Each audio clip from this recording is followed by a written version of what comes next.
Greetings, Patriot families, fans, and most importantly, our student athletes.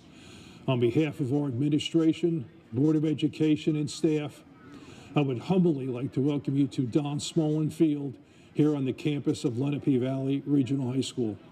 I believe there is something special here at Patriot Country that brings together, binds together, and holds together people of all persuasions and cultural backgrounds. Something that cuts across every difference, spans every generation. Something that makes us all stand a little taller, feel a little better, and say with pride that I went to Lenape Valley or I worked at Lenape Valley. And in all our hearts, we are all forever Patriots.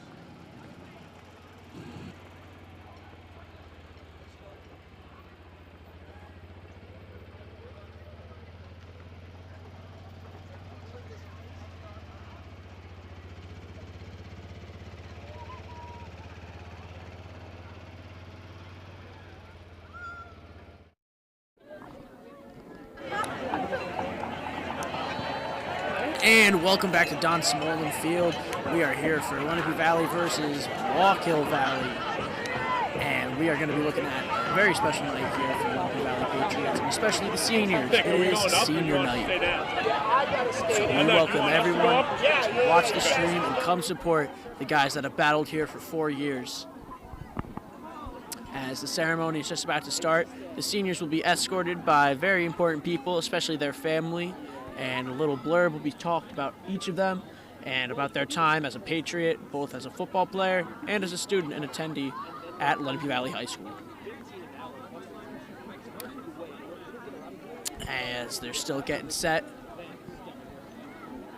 I don't know if they're visible on your screen, but they are just at the track on about the home goal line. They're going to be let out by the one and only Patriot. I believe Lucas Sarnella is the one, holding it down as the Patriot.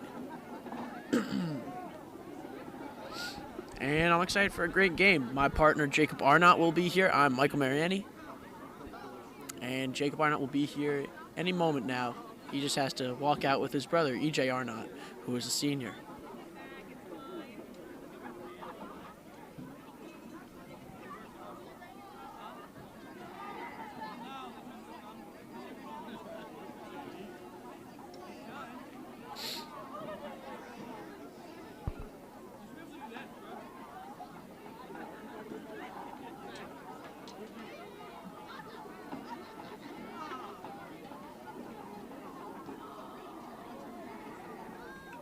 Good evening, ladies and gentlemen, and welcome to here's tonight's Jeffrey special Polaczyk on the event mic. honoring our class of 2024 seniors. Before our varsity game kicks off, we'd like to take a moment to recognize and celebrate the hard work, dedication, and accomplishments of our senior football players, cheerleaders, marching band members, and mascot. Each of these seniors has contributed to our school's pride and spirit through countless hours of practice, performances, and teamwork, both on and off the field. Please join us in celebrating their commitment and achievement as they take the field one last time with their families by their sides. Thank you to each of our seniors for representing our school with honor and passion. Let's show them our appreciation as they prepare to walk on the field and create lasting memories with all of us here tonight. Our senior mascot, Luke Sarnella. Lucas Sarnella, escorted by his parents, Pat and Jolie, his brother Nate. Lucas plans to live in Texas one day.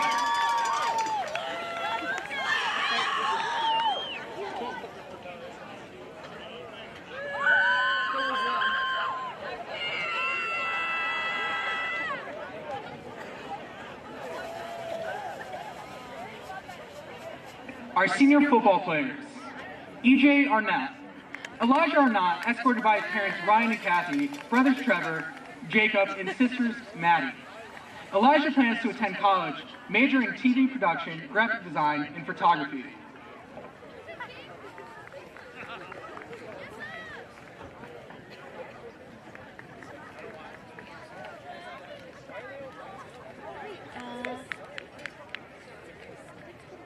Let's go or not.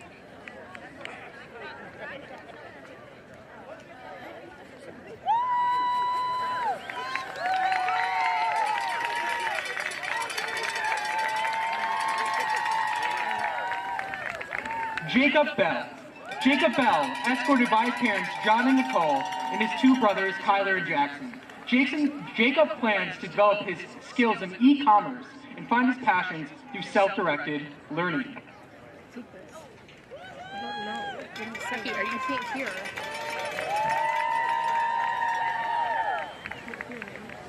No, he said follow the people. Well, you can't turn your thing all the way to the left. Say that.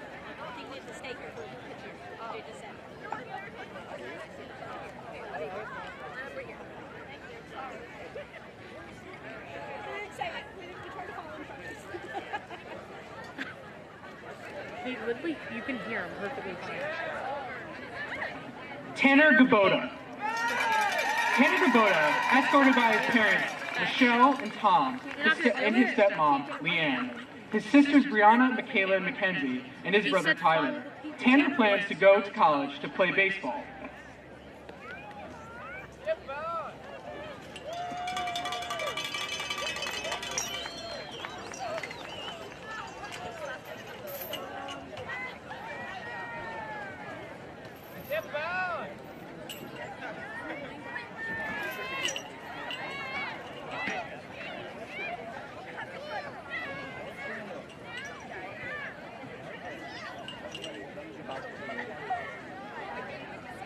Jack Kopich.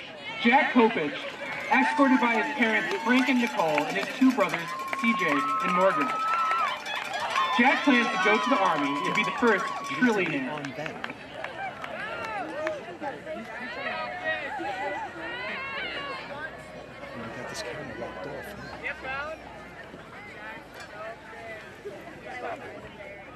All right, guys, come off this camera. Come off the camera that we're watching the people right now.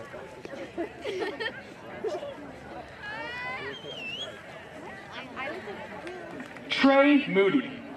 Trey Moody, escorted by his parents, Stephon Moody and Kelly Moody, along with his siblings, Malaya, Carter, and Miles Moody. Trey plans to live long, enjoy life, and be successful. Can we get this camera working? Yes or no?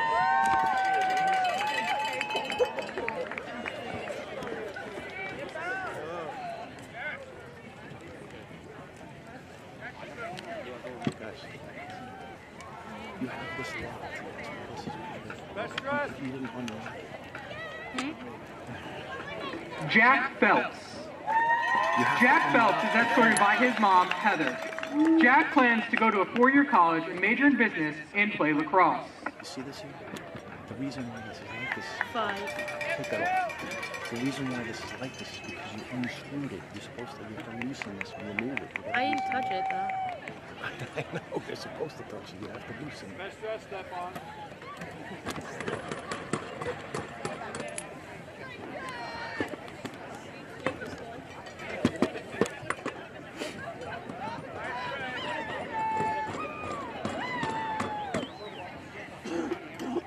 Chris Zander. Chris Zander, escorted by his parents, Steve and Carol, his brothers Stephen and Nick, and his sister Brooke. Chris plans to attend college and play baseball while majoring in business with plans to pursue real estate. Okay, now listen. This has to be loosened before you move it. You can't just, you can't do that. It's supposed to move nice. Okay. Okay? That's why I came loose, because if this was tight when you tried to move it.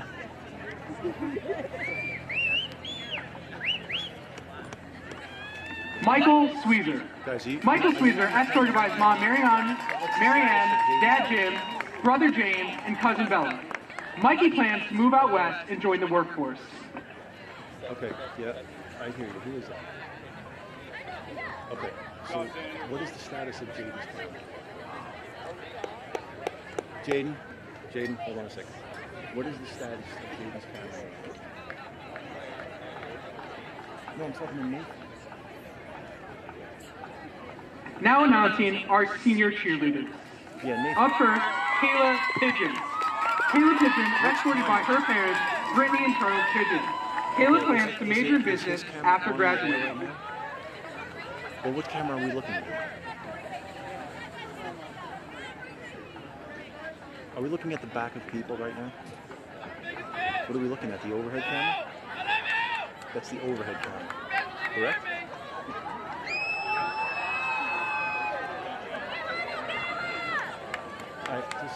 Okay, only Nathan. Isabella Ladonna, escorted by the dog, Papa Christian, a member of the 1999 Lenape Valley Football State Championship team, her mom Rebecca, and little brother Noah. Isabella plans to pursue further education at college and major in health sciences. She also plans to cheer at the collegiate level. All right, Jade, what camera is Jaden? What camera number? Your camera 6. Jaden, forget about the number that's on the camera. Your camera 6. Okay, what? Hug, one more hug, Divine. One more hug, Divine. Okay, good. That's labeled properly. Jaden, do you have Sarah labeled O'Reilly. camera?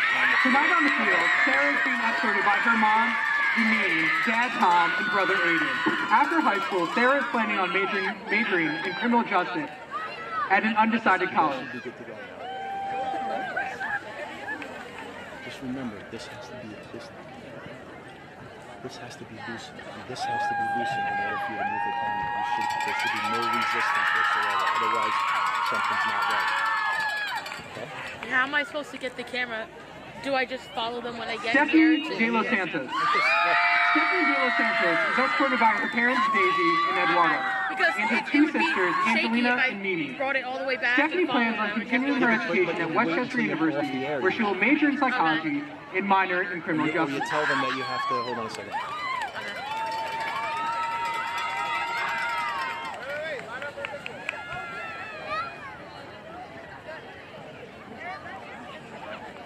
You see what I'm doing? You see this thing on the here?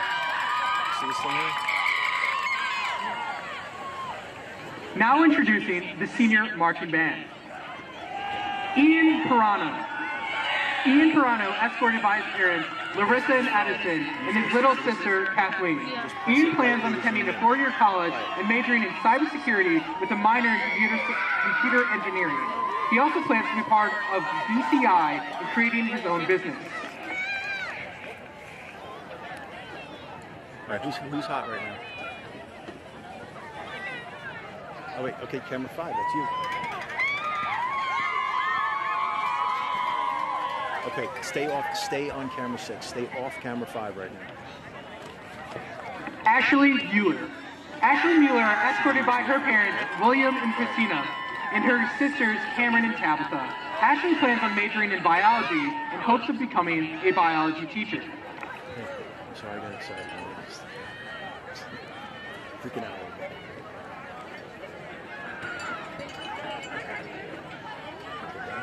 You gotta keep in the shot.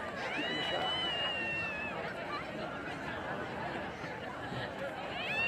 You gotta keep in the shot. Why not? As it comes. Adriana Sigula. Adriana Sigula, escorted by mom Alexis, stepdad Ad, and dad Ron. Adriana plans to attend a four-year college to minor in criminology and major in forensic science and technology.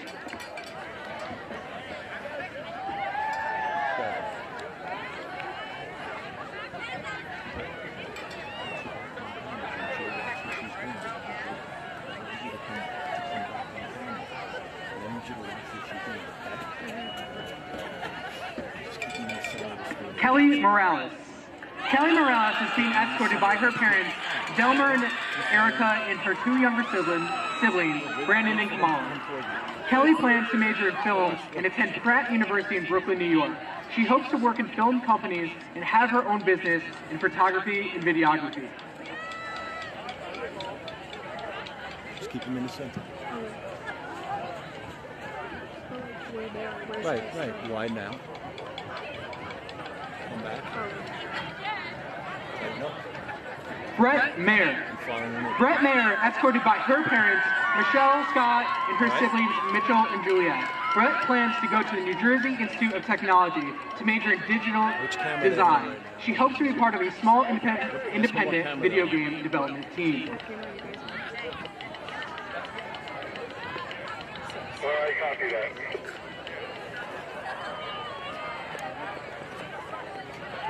Okay, you should be good now, okay?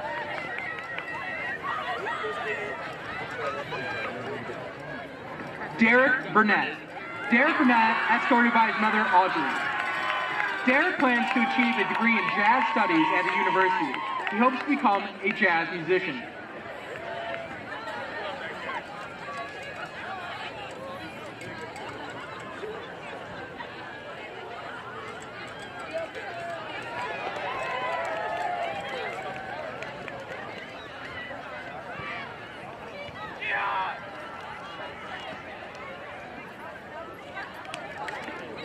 Robert Rice.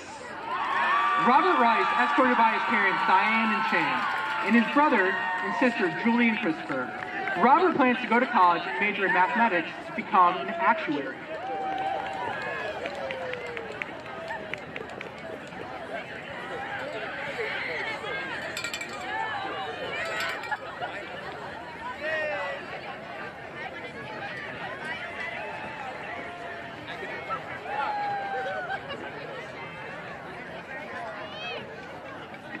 Sagan Williams.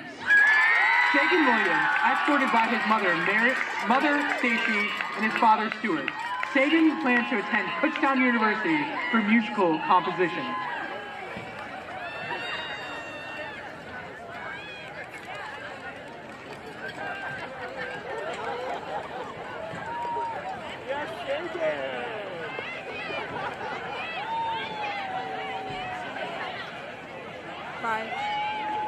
Sophia O'Connor. Sophia O'Connor, escorted by her parents, Kim and Chris O'Connor. Sophia plans to go to university and major in psychology.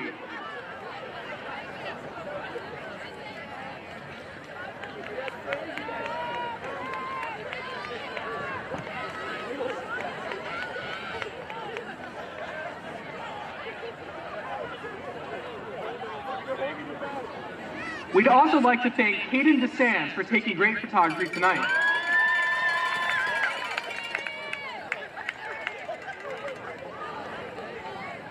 As we conclude tonight's senior recognition, let's give one more round of applause for the remarkable class of 2024.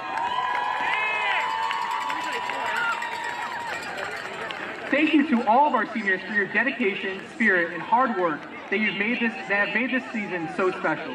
We wish each of you the very best in all of your future endeavors, and we're excited to see all the great things ahead for you. To our families, friends, and fans, thank you for your support and for celebrating these outstanding seniors with us tonight. Go Patriots, and let's enjoy a great game.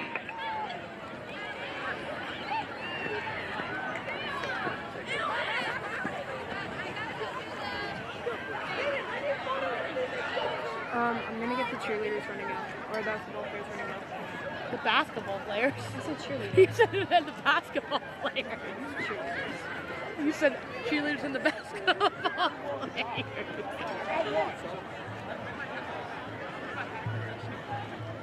Junior Patriots, football players, and cheerleaders, please report to midfield.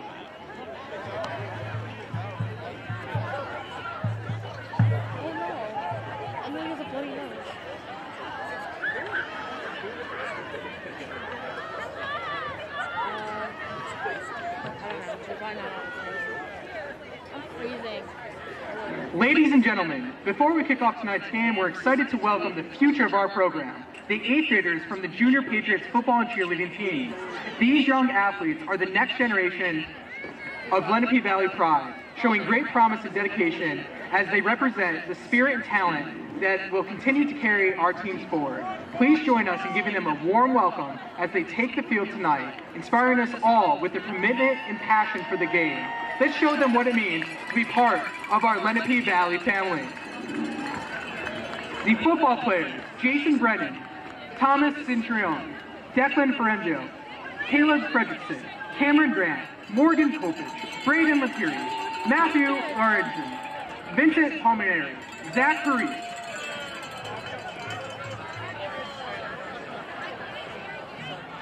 Gabriel Ramirez, Colin Stout, Luca Victoria, Kai Zabata.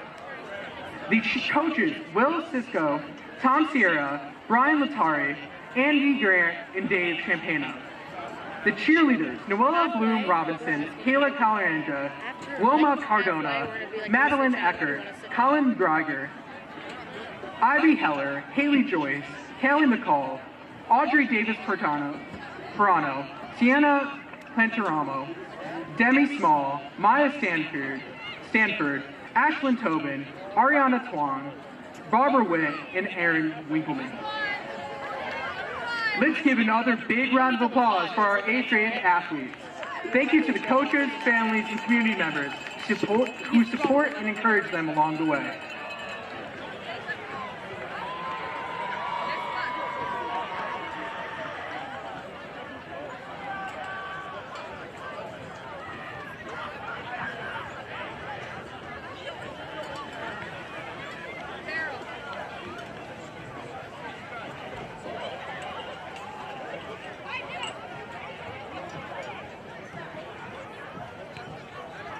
Get the band ready.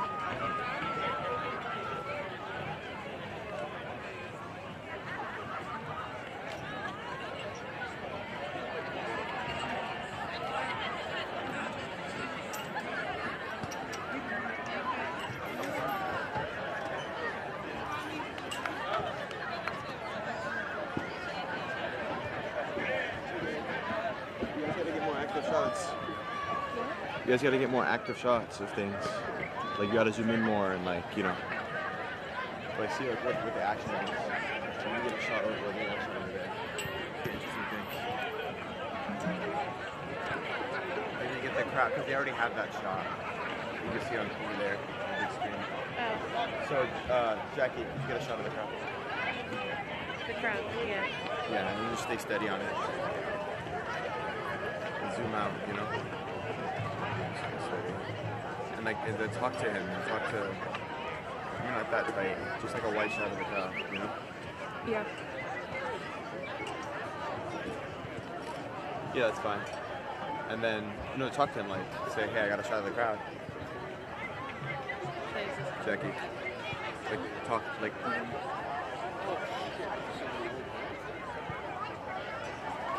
Are you gonna ask him? yeah, are you gonna say anything? Or? Is this good or should I get a better shot? Well, no, that's fine, Okay. but you have to talk to the director. Okay. So say, like, hey, I have a shot of the crowd. No, you're gonna send me the. Oh, yeah.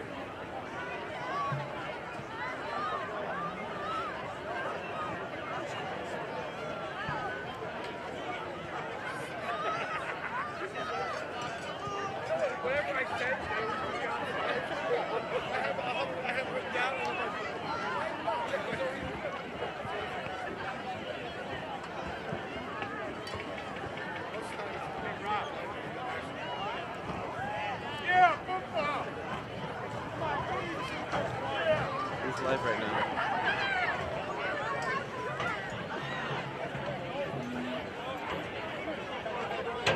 Okay.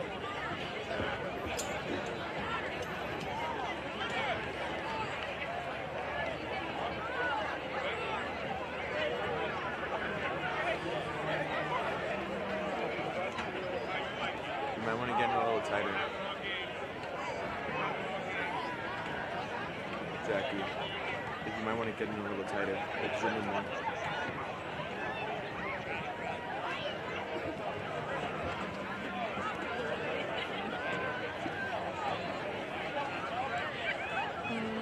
What should I do? I mean, like that's fun. Like just get like a really Okay, tight you shot. told me to get something else. Guess is it no? Get that. Let's hear this.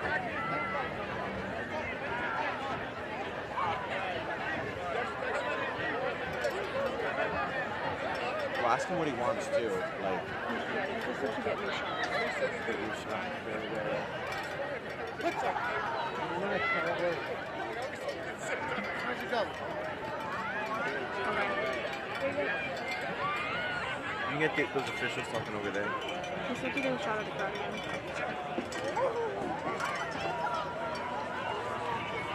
Or get a different shot. Like get a wider shot. Tighter? Okay. I don't have to be too wide, there's nobody there. That's true. Yeah.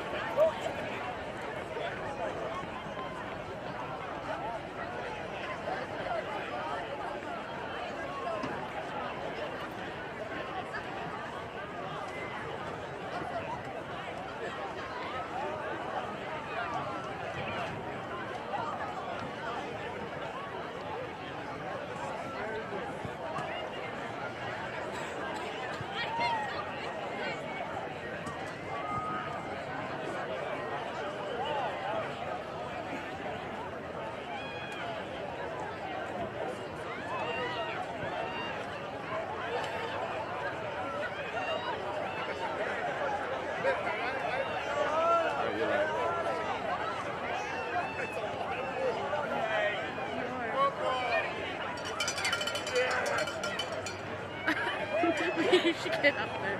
Slowly pan up. Yeah.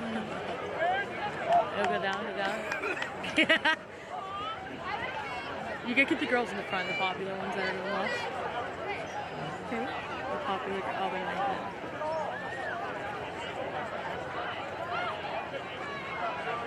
Should I get a pen? Yeah, so get Mare and Mark up on the screen.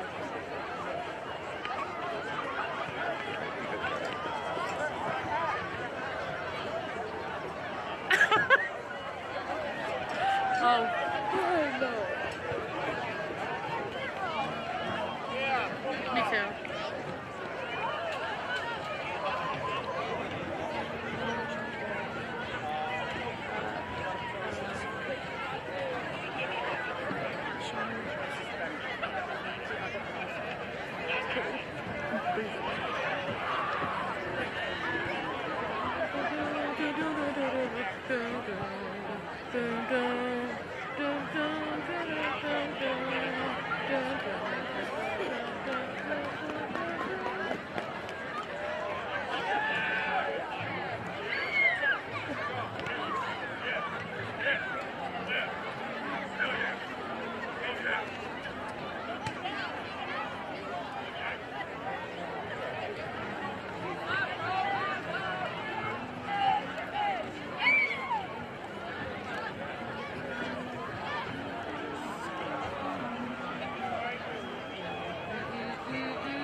Go Patriots!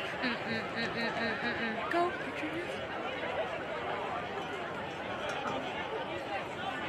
I'll get a shot of the team running out when they come out this way.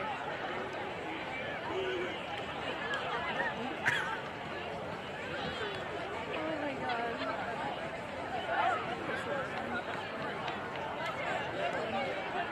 Oh, go.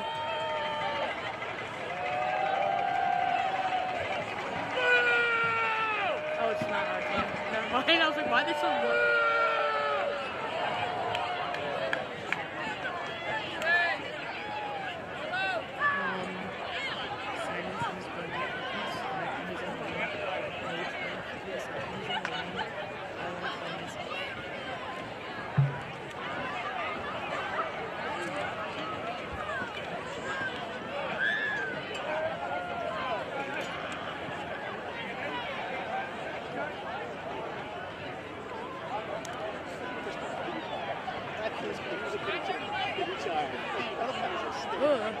Big ammo. Wait, Jack.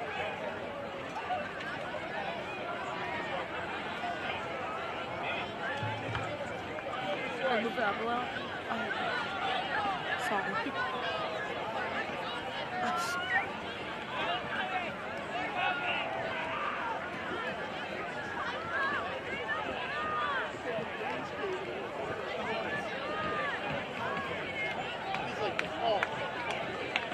Oh, they get the overhead.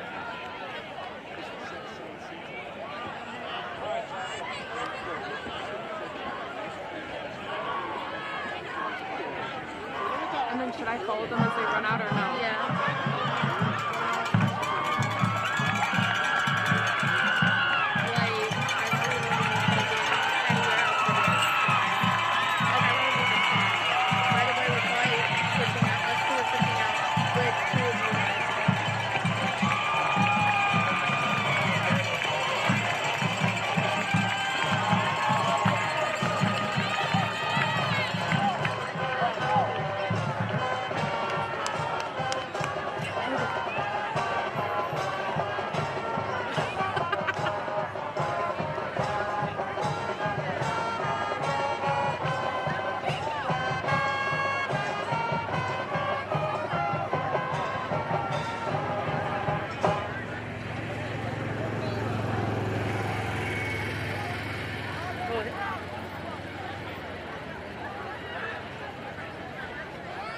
Oh, get that, whatever that is. That, what is that?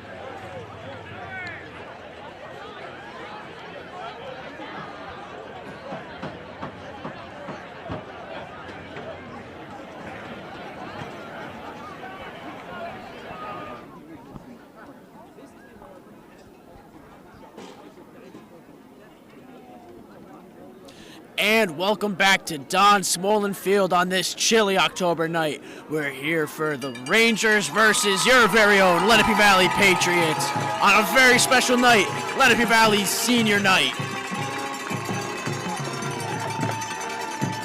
Lenape Valley has 8 seniors, some of them being very key players for this Patriots offense and defense, like Chris Sander, really good blocking, and a defensive weapon for the Patriots. And talking about defensive weapons in the senior class, let's talk about Trey Moody. Trey Moody, I believe his position just got moved to linebacker for the last 2 games. I believe this is going to be his first game actually active at linebacker. Just a complete weapon, 60 tackles on the season. Man, tell me about him, Jacob. Yeah, he's all over the field, like another player, Kevin Juicy, for offense and defense. Oh, we can't talk about Kevin Juicy without getting into his monster game last game. I believe about 350 yards on 40 carries and almost setting the record for Lenape Valley touchdowns in a game. He had 5 there. Just a monster performance by Kevin Juicy, the junior. Yeah, he averages 7.6 yards per carry.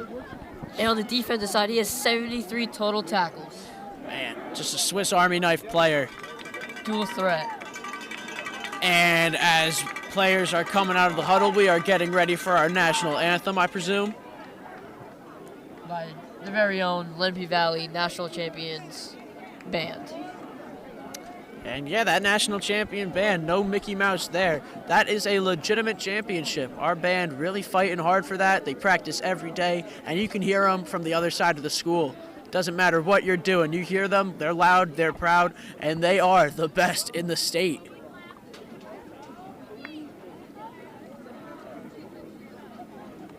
Good evening and welcome to today's friendly competition between the Lenape Valley High School Patriots and the Wallkill Valley Rangers. Thank you for coming out to support these student athletes. We are happy to have you here. Today's contest is being conducted in accordance with the rules of the New Jersey State Interscholastic Athletic Association. These rules provide for fair competition among players. Spectators can help promote good sportsmanship by observing the rules of fair play. Any verbal, written, or physical conduct related to race, gender, ethnicity, disability, sexual orientation, or religion shall not be tolerated. Could subject the evaluator to a rejection and may result in the penalties being assessed against your team. Everyone is requested to take personal responsibility for keeping this competition at high level of good sportsmanship.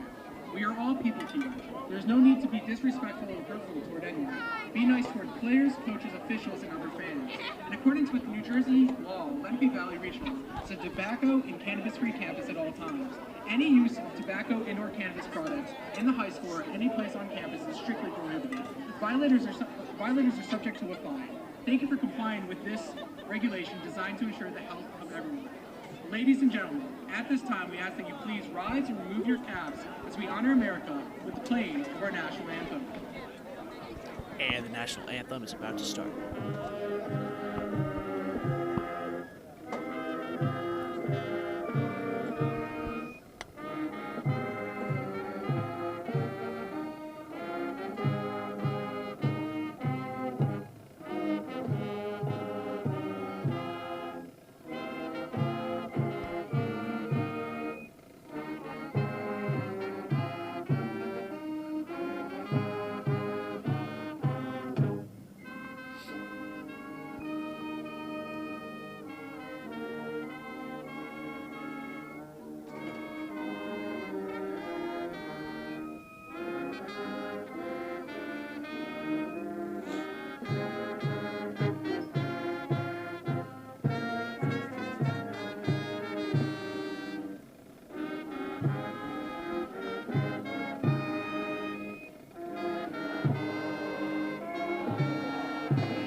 And once again, that was Lenape Valley's very own marching band conducted by David DeGrazia, a beloved teacher here at Lenape Valley.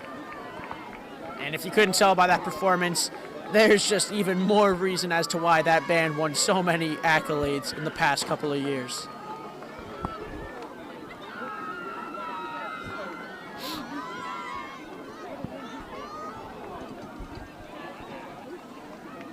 So as captains come out on the field. Ladies and gentlemen, please turn your attention to midfield. The Super Football Conference, in partnership with the New York Jets, is proud to announce the Steve D. Gregorio Young My Man apologies, of the the Year. award. This award is presented to one individual from As each you look member at school who center field out demonstrates to 50, you see exceptional to his Lenape Valley community, senior his Jacob school, Bell his teammates and peers. for These a individuals nominee have of the set Steve bar high. D. The Gregorio Super Football Conference Young Man of the is Year proud to present award. them with the And man, Jacob, 2024 no one that I see more Steve fit D. for that Gregorio award Young than Man of the Year. Jacob Bell. Just such a Each role candidate model will be on and off honored the at New York field. Jets game. Great person. You don't really hear him get in Selected trouble as the 2024 outside of football. Maybe he could be a little bit of a knucklehead on the field, but other than that, just a great kid. Grew up with him myself, and I wouldn't want anyone else winning that Ladies award. and gentlemen, please join me with a round of applause as we honor the 2024 Steve D. Gregorio Young Man of the Year recipients from Lenape Valley, Jacob Bell.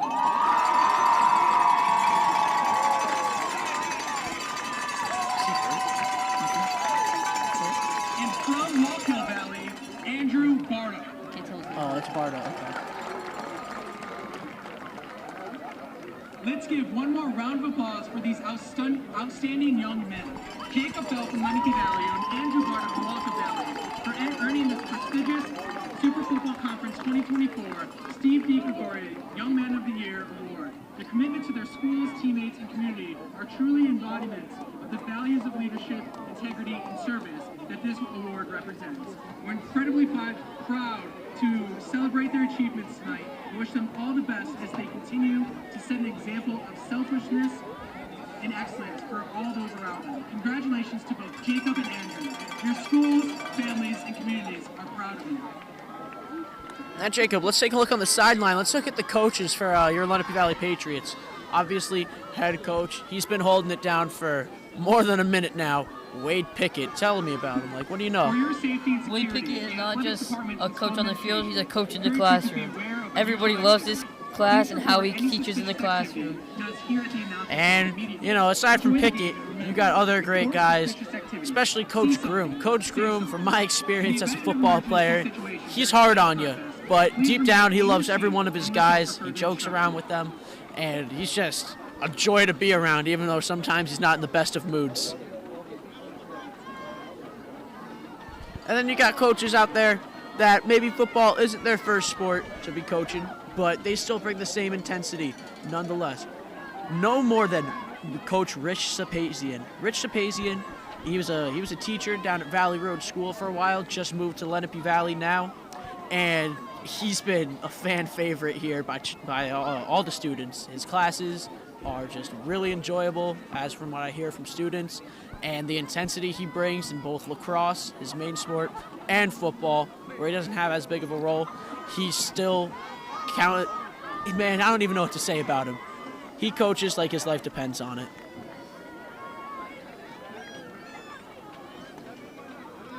And with the coin toss, you got Lenape Valley on the right side of your screen. Wallkill will choose to defer, and Lenape is going to receive for the first quarter coming up.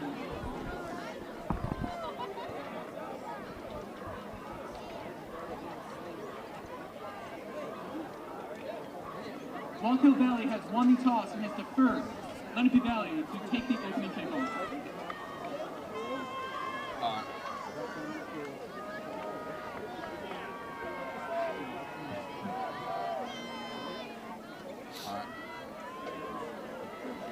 And here's a perfect chance to look at the kickoff returning leaders for Lenape Valley. Number one, no surprise, Kevin Juicy with 78 yards on only 2 returns. What an amazing feat for Kevin Juicy. But don't be surprised if it goes to David Holman, the freshman sensation out of Stanhope School. Though he's only gotten, I believe, 11 yards, it seems like he always gets his hands on it. Sometimes he doesn't always catch it, but he's still quite the threat. That's number 13 on your screen.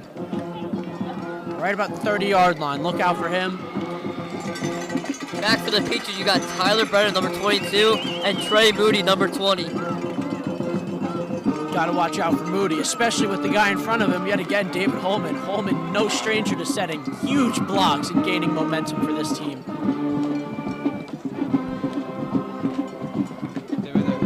Number 2, Joe Kerbrin to kick off for Wallkill.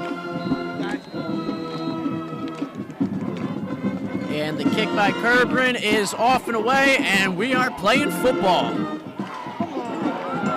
Return. Good move by Kevin Juicy there. 10-yard return.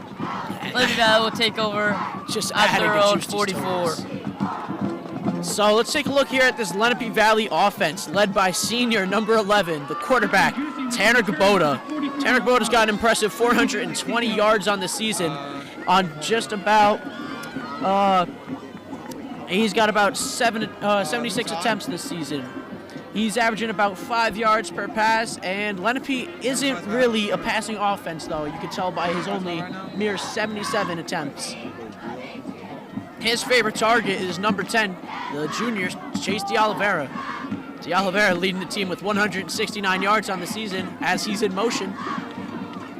Comes across to the right. Handed off to the workhorse, Juicy. Juicy couldn't find a hole, tackled in the back. Big play by Wallkill. Number 6, Travis Barlow. Kevin Juicy brought down in the backfield by Wallkill Valley's Travis Barlow. Barlow, no stranger to the backfield. He's got a couple of tackles for a loss on the season. But let's see what the coaches cook up for this second and long, excuse me.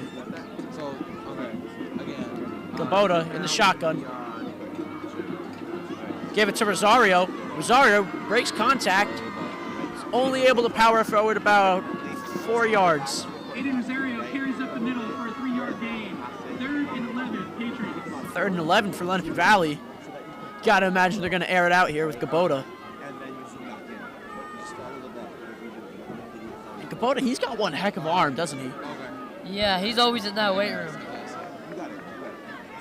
Kubota's only his longest pass being 40 yards, but if you've seen him sling that thing in practice, you know he's capable of a lot more than that. As they send DeOliveira in motion. Play action to Juicy. Kubota faced with trouble in the backfield. And a swarm of Rangers taking him down in the backfield. Leading the charge, number 60, Nicholas Hamarack. Tanner Kubota brought down in the backfield. And Lenape Valley's going to punt it. Ball at the 37-yard line. So, not your ideal start for Lenape. Sitting at -7 yards on the game already, but that's the first drive. Maybe first drive jitters are hitting these guys, especially because it's senior night. Crowd's packed. As Kubota boots it away. And Sumsky gets it. The Lenape Valley punt is down at the 29-yard line by... As Wallkill takes over, let's take a look at their special players on offense for Wallkill. First, their quarterback, Zach Clorin. He has over 1,000 passing yards with 13 TDs and 3 interceptions. He's averaging just above 7 yards per pass. And he's no stranger to the run game. He has over 400 yards with 6 TDs. And his favorite target, number 8, Connor Hobie, 519 yards coming from Hobie. He's no stranger to contact, as he's got a lot of yak yards too, yards after catch. And a snap. Goes to the quarterback. And Clarkin adding another about 8 yards to his 461 total. 37-yard line. 2nd and 4. They're at their 37-yard line, 2nd and 4. And yeah, Clarkin, just such a dual threat. Really reminiscent of those guys that you see in the big leagues like Lamar Jackson, Geno Smith, heck, even Jaden Daniels. Those guys that are such a pocket presence, but when they get on their feet, they're dangerous. As they hand it off, looks like a first down for the Rangers. And that was number 5, Travis Snyder, the running back, the junior. Wallkill Valley picks up the first down carry to the... As Wallkill moves the chains. Jacob Bell with the tackle for Lenape Valley. And I don't want to bring down Kubota, but when we were talking about long balls, Kubota's was 40, and Clarkin has a long ball of 93 yards. Man, that's impressive. Man in motion. Flag on the play in the backfield. Tackle out of bounds by number 10, Chase Oliveira. And there's a flag. Let's see what they're going to call.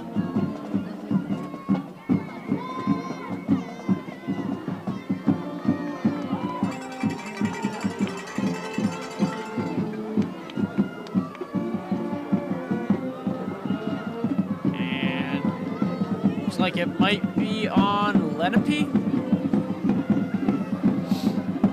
Not No quite flag sure. there. No flag? No flag as Wallkill comes out 2nd and 8. They got a man on the outside. Looking for single coverage against the freshman, Ullman. Running up the middle with Barlow. And a swarm of red. Barlow's still on his feet, but the referees call it down. Looking like a stalemate, but still getting about, still about 3 yards. Matthew Ackerman and Colby Van Tile swarming the play, both juniors stepping on the varsity field for their first time this year.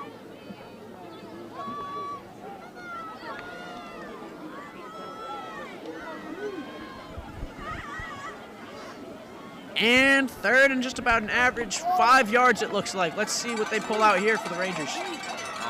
Man in motion. Looking to air it out. Gets a little screen pass. Holman making a big play. And he's met by a running Kevin Juicy, who swarms him right before midfield. Even though Kevin tackled him, 2 Lenape Valley slowed him down. David Holman and Colby Van Tile.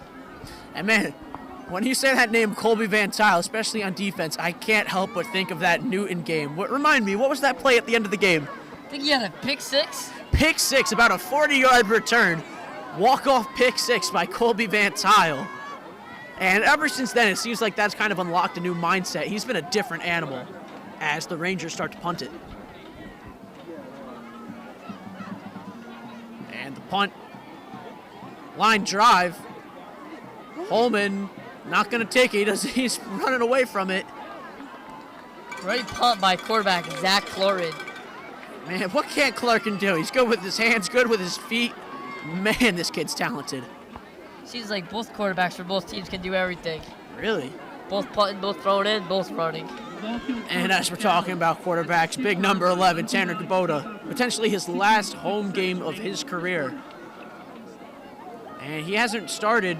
I mean, actually, he has started in the past when Keith Wagner was injured, I believe, last year for a little bit.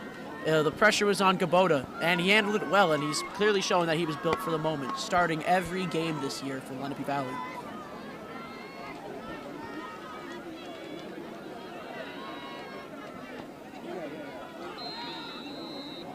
As Lenape comes out of the huddle, led by number big 51, Jack Phelps Sr. for this offense. Let's see what Jack Phelps is cooking up. I'm looking for a pancake from Phelps, and especially his counterpart, Jack Kopich, as De Oliveira in motion. Snap it, counter, Juicy, juking up the middle, dives forward, lunges for about 6 to 4 yards. I believe 6-yard gain for Kevin Juicy.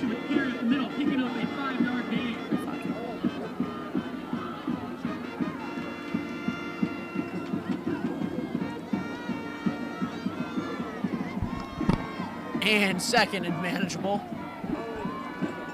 I'd assume they're going back on the ground for this one. As they do, they fake it, get it to Juicy, who is tackled for about a measly 2 to 3 yard gain. Kevin Juicy stopped after a short gain, leading to a 3rd and short for Lenape Valley. 3rd and short would be a little bit of an overstatement. I would say 3rd and medium, especially with this Lenape Valley offense being run heavy. Star running back Kevin Juicy is trying to chase 1,000 yards on the season. Needs around 140 to get there. And my best bet is they're going to be running to the side of big number 77 senior Chris Zander. And Kubota keeps it. He's running up the middle. He gets stopped short of the first down. It's going to be 4th and short. Wonder if they go for it. Tanner Kubota keeps it up the middle and picks up the Lenape Valley first down. And we got a first down here on Lenape Valley. I don't think Kubota believed it. He started going over to his own sideline with his head down. And I think he's trying to show Clarkin a thing or two about running on your feet. He said, anything you could do, I could do better. As Kubota, shotgun, De Oliveira in motion. Coming back home. Run with Juicy. Getting about 5 to 6 on that gain. Kevin Juicy takes one left and runs through a gang of tackles. And Kevin Juicy, just an absolute workhorse. I believe that's his 4th carry of the game already. And we have just about 4.5 minutes left in this first quarter. So let's see, personnel change. They got Aiden Rosario, number 24, the fullback coming in. Rosario, a junior. Everything I've seen from him in his prior years before varsity, he's just been an animal. You can't stop him when you hit him. If you can't hit him, he's just got blazing speed. He's going to run up the sideline or run up the middle. And Kubota, speaking of running up the middle, lowers the shoulder. And the quarterback pushing it forward for a large gain and a first down for Lenape Valley. He can do everything, man. And you just don't see a quarterback lowering their shoulder like that. Reminiscent of Tim Tebow. I think he may have gotten a cut or a bruise showing Coach Ryland Pangborn under the jersey. David Holman coming off.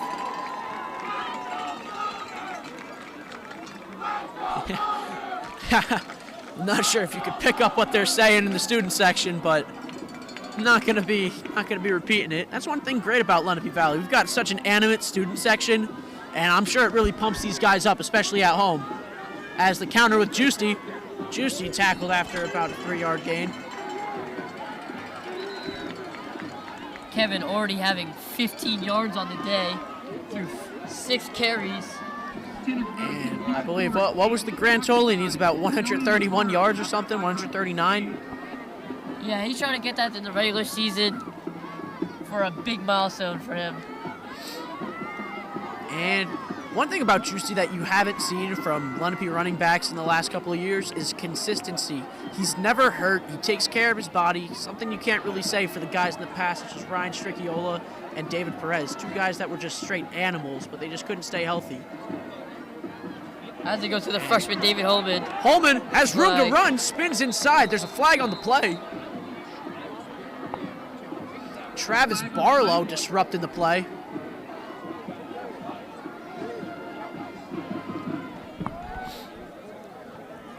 And let's take a look at this Wallkill defense.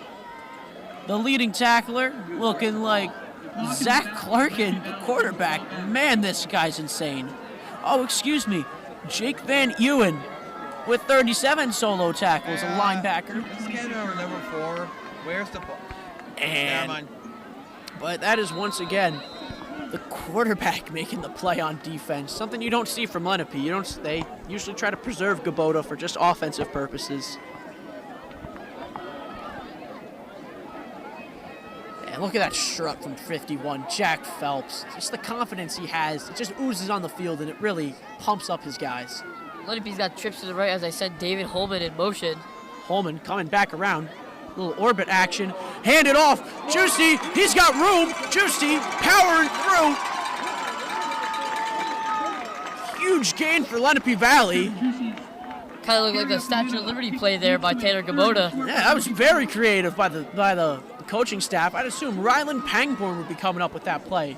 He's known for liking trickery and misdirection, and it pays off right there. 3rd and very short for Lenape Valley. Kevin usually having all of the yards for Lenape tonight so far, with 26. Now this is where the big boys up front come in handy. You got to just practice that trench warfare, and Lenape has a physical group up front. They give it to Kubota. Kubota, room to run. He has daylight. Stopped right across midfield. Kubota, another outstanding display of him using those feet. Lenape Valley, first down. Now, tell me if I'm wrong, but Kubota hasn't really had a rushing display like this year yet.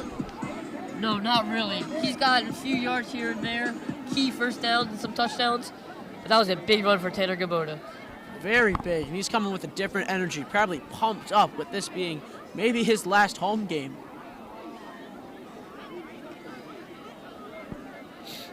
And when we're talking about the big boys up front, we can't forget important guys like such as Jake Van Ewen up front.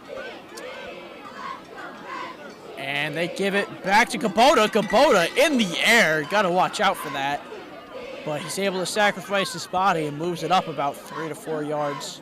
Quarterback power by Tanner Kubota. Quarterback right there, tackled by Zach Clarton. Too bad we won't see that on the other end. I know Kubota can pack a punch, but they don't want to risk any injury.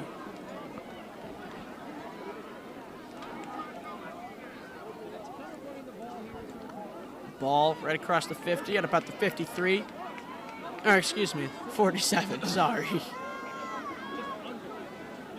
And they got 2 in the backfield. Kubota under shotgun.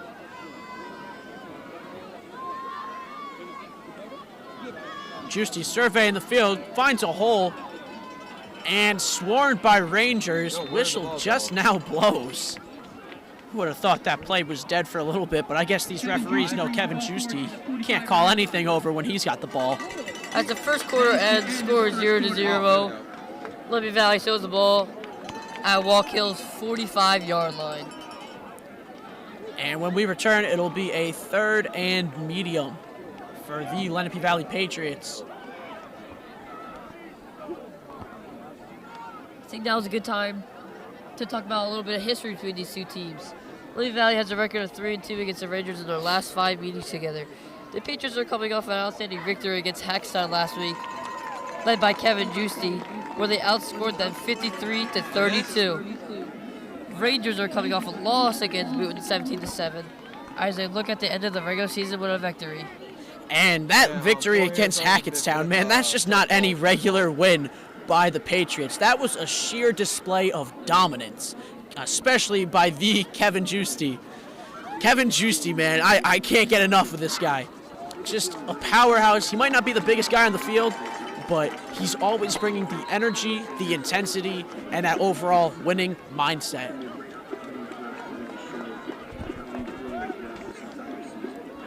Speaking of winning mindsets, let's talk about the coaches, especially Coach Coop.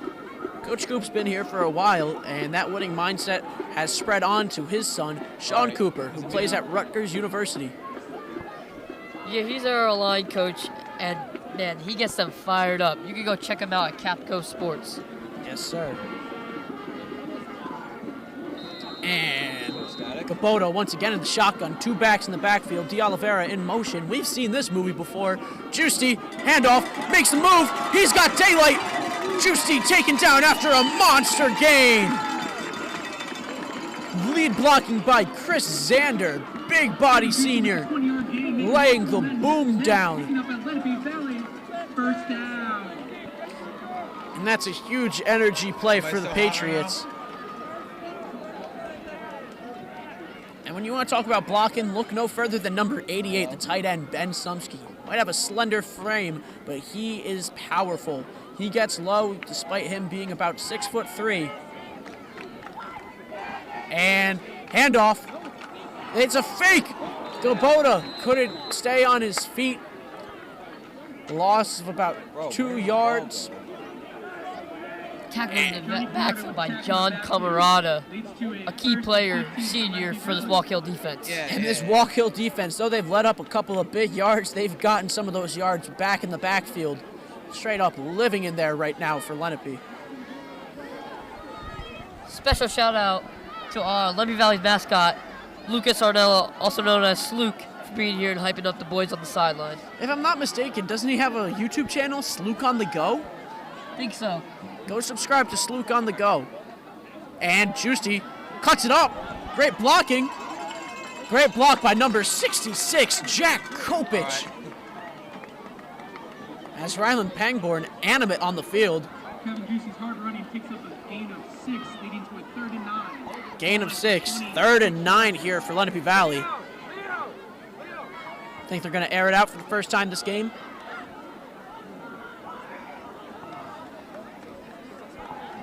And another person in the Lenape Valley offense for their passing is Ben Sumsky. He's a lengthy tight end, only a junior, that Tanner likes to go to if nobody's open. I believe he's caught 2 tight ends in his first year as a varsity starter. And they give it to the man. Juicy breaks through, breaks contact, lunges forward, and they're calling him short of the first down. Looking like a little less than 4th and 1. There's a penalty on the field, though. Holding. All the players on the left. Looking like a holding call on Lenape. Man, you hate to see something like that. A huge momentum play just to be broken up and destroyed by a penalty like that. That's their second momentum play that has been killed by holding penalty for this offense. And if I'm on the sideline, if I'm a coach, I'm definitely having a discussion with some of my guys. It doesn't matter who did the penalty, you just got to get that message across as they replay 3rd down.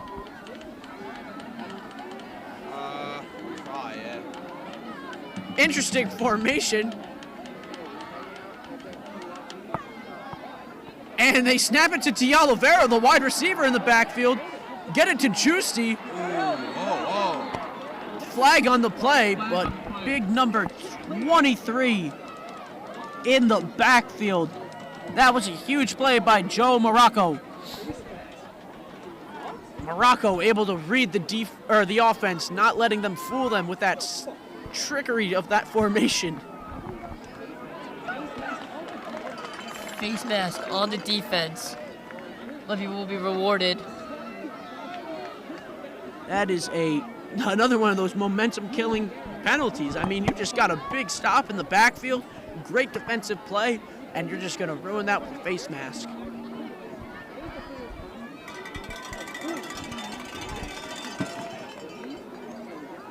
Let's see what Coach Pangborn, what do you think he's discussing with Kubota right there? I think they're passing the ball here. I think they want to go downfield and score a touchdown on this drive. I think he really liked what he saw right there out of that pass, even though it got blown up. That was just smart defense, but if they try something else like that, I think it has a high success chance.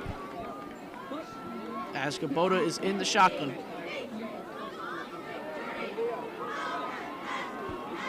Kubota motioning D'Olivera. And there's a flag on Lenape. Man, oh man. As they were matriculating the ball down the field. Momentum getting killed. Delaying game for Lenape Valley as Coach Pangborn is visibly upset. I just might need as you know, Pangborn not one you want to see upset. Definitely gets very animate, very vocal, but it's all out of passion and love for his guys. As they redo 3rd down, they got a 3rd and a mile to go. Looking to just bring this down for 4th and short. There's nobody else? If I'm Lenape, I'm giving it to Juicy. As they do. Juicy, lead blocking by Chase Grant. Juicy spins as he's in a tackle. And he's way short. Juicy's tackle. Flag on the play. Penalty once again.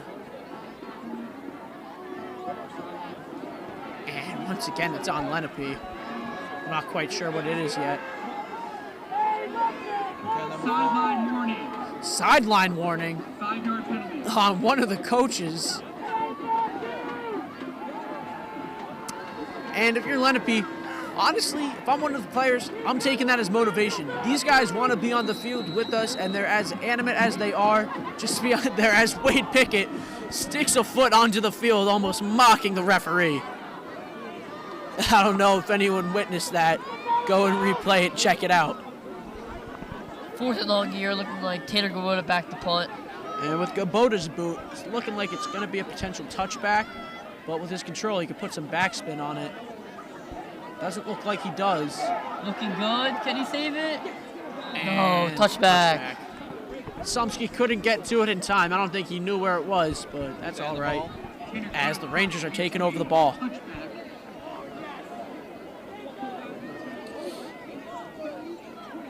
And if you're just joining us, we are at the 8.5-minute mark of the 2nd quarter. Still a scoreless game, and the Wallkill Rangers currently have the ball. And for this Lenape Valley defensive unit, you got to look out for number 87, Colby Van Tile. Colby Van Tile, a junior, great linebacker, great sense for the game. He's not always going to be the most athletic guy out on the field, but man, oh man, is he smart. He reads the offense like nobody else on this Lenape Valley team.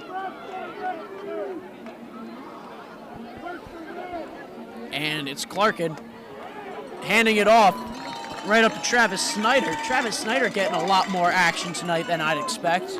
Tackled by the ferocious Trey Moody and Jacob Bell. Trey Moody showing a lot of promise there at that linebacker spot after getting moved from safety, I believe, 2 weeks ago.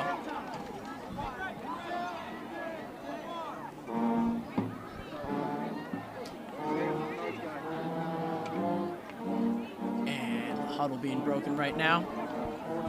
Look out for the one-on-one coverage between cornerback number 22, Tyler Brennan, and number 10, Ethan Alfonso.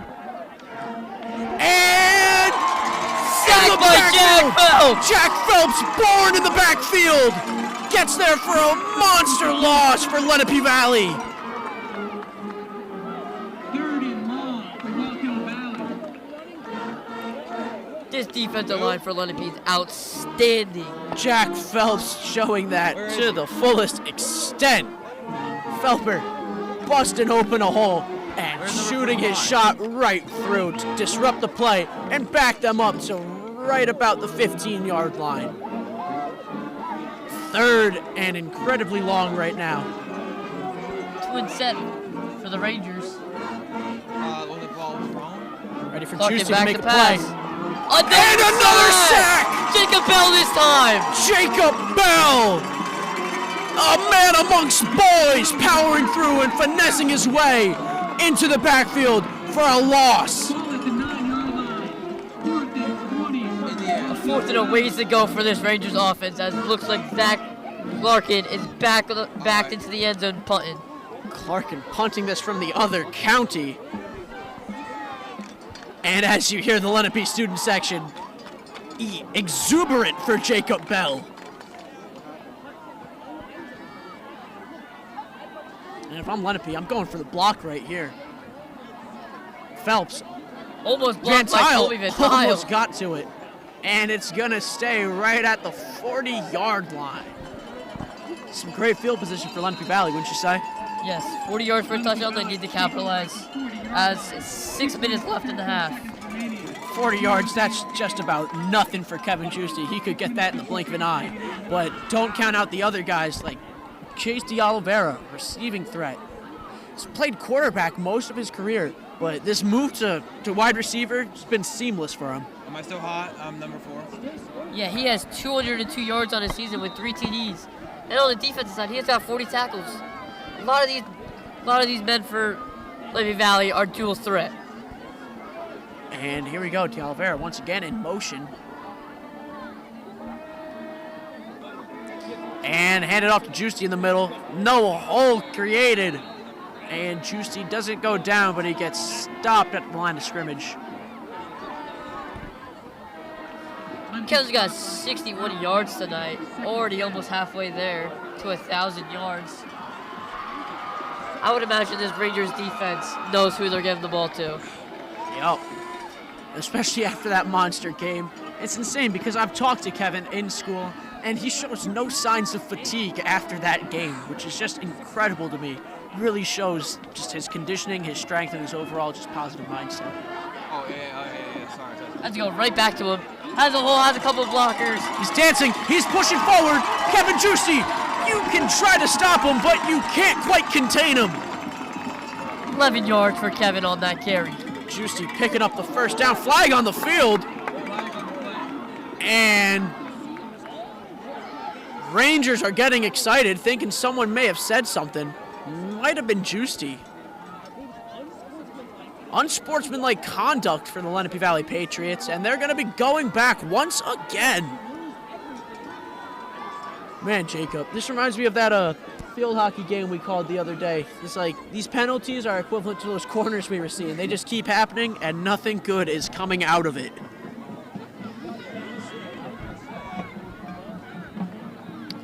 And now the ball placed all the way back at the 40 where that play started. 2nd down. perfect 10 yards to go. Oh, the chains are moving, actually. They're gonna move. The number hasn't changed. No indication of a first down yet. Oh, it is a first down. Oh, okay. Very confusing play right there. It's going to be a first down, but Lenape's going to be pushed back all the way to Wallkill's 44-yard line. Okay, so it's going to be a 1st and 25 after this interesting series of events on the sideline for the Chain Gang. This is for... Jacob, I'm perplexed right now. What about you? I'm wondering what's happening right now. No. As I get it sorted, know. it's just like it's a just 4th and 25, I have 1st some, and my 25 back for is, Lenape like, Valley. in pain right now. And this is manageable. Definitely very manageable. I just need a. I didn't really need a. If you pick up about 6 yards each play, you'll be down there in, 4 plays just about. Actually, maybe a yard short. I'm not good at math. Miss Fizenko, don't be mad at me. Yeah, I can hear you. And hand it off to the workhorse, Kevin Juicy. 2 big point guards. Huge block by Order 66, Jack Kopich, the group leader of the offensive line. They'll get 14 yards on that. And that's exactly what I was saying. That 25 yards on a first down is absolutely nothing. And just like that, we're at 2nd and about 11. Still isn't ideal, but it's manageable. Especially if the O-line keeps executing as the way it did right there. Chase Grant and Jack Kopich, 2 huge contributors to that. Going right back to him, same play. Big hole. Juicy getting grabbed at by his shoulder. Flag on the play once again. Looks like it's going to be a face mask on their corner, number 3, Kellen Brown. Kevin Juicy has some words for number 3 as they're going back to the huddle, as he's visibly checking his face mask, hopefully not in pain. And Juicy, a man of few words, so when you see him getting riled up like that, you know they definitely did something wrong. And last thing Wallkill wants to see is an angry Juicy. As the "you can't do that" chant ensues in the Lenape Valley student section.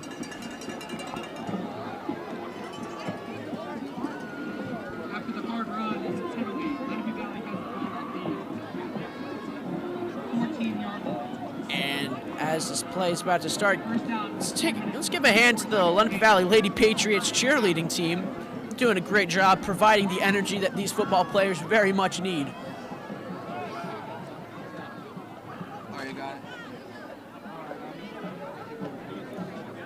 And it's run. Oh, but Juicy breaks it, has a touchdown! Kevin Juicy into the end zone for a 10-yard touchdown play.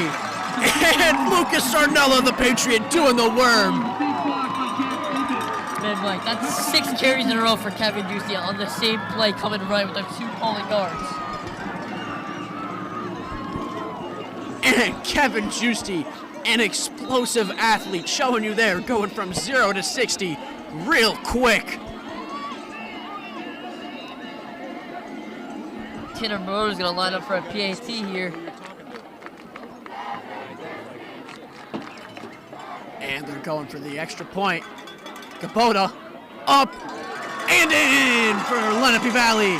Lenape Valley jumping out to a 7-0 lead with 4 minutes left in the first half. And man, we keep talking about him, but there's definitely good reason. Kevin Juicy, man.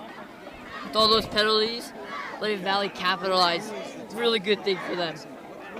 Kevin Juicy, that is going to be his. I believe 8th touchdown on the season on the ground. Just getting it done with those legs. And for the first time since the opening kickoff, we are going to see Lenape Valley kick team. First time this game. And once again, the Renaissance man, Tanner Kubota, he'll be kicking it off for us. As we have a break, I want to give another special shout out to Lenape Valley's cameraman, Caden DeSand. You can see him on Instagram and his work, KD Visuals. And that's visuals with a 1 replacing the I. And if you have any work that you want to do for him, or that you want him to do for you, definitely hit him up, and he will be glad to do it. As Gabota boots it, and it's low. It's a bouncer. Goes through the legs, nutmeg. And blocking the back for Jack Phelps. I don't think they're going to call it. I didn't notice who made the play. I was too distracted by Phelps getting absolutely blindsided from behind. I don't know if you noticed that, but looks like definitely a missed call. It's about 4 minutes ago. Wallkill's going to take over at their own 24-yard line. And Wallkill, they've had a couple of big plays, especially coming off the feet of their quarterback. And let's see if they can get some plays like that again. Be sure to kick off your flush blanket for the freshman football fundraiser.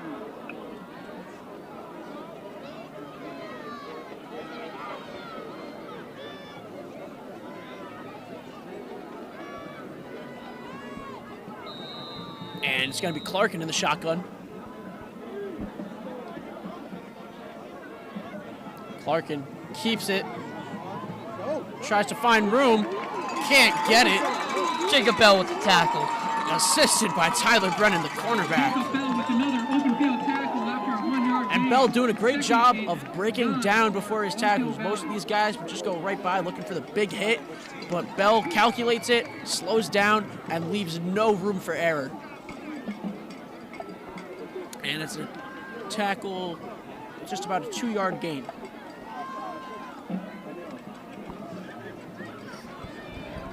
Twin set for the Wallkill Rangers. And fake handoff, Clarkin once again keeping it. Tackle by Colby Van Tile once again. Van Tile getting low and hitting and wrapping up. Perfect textbook form by the junior.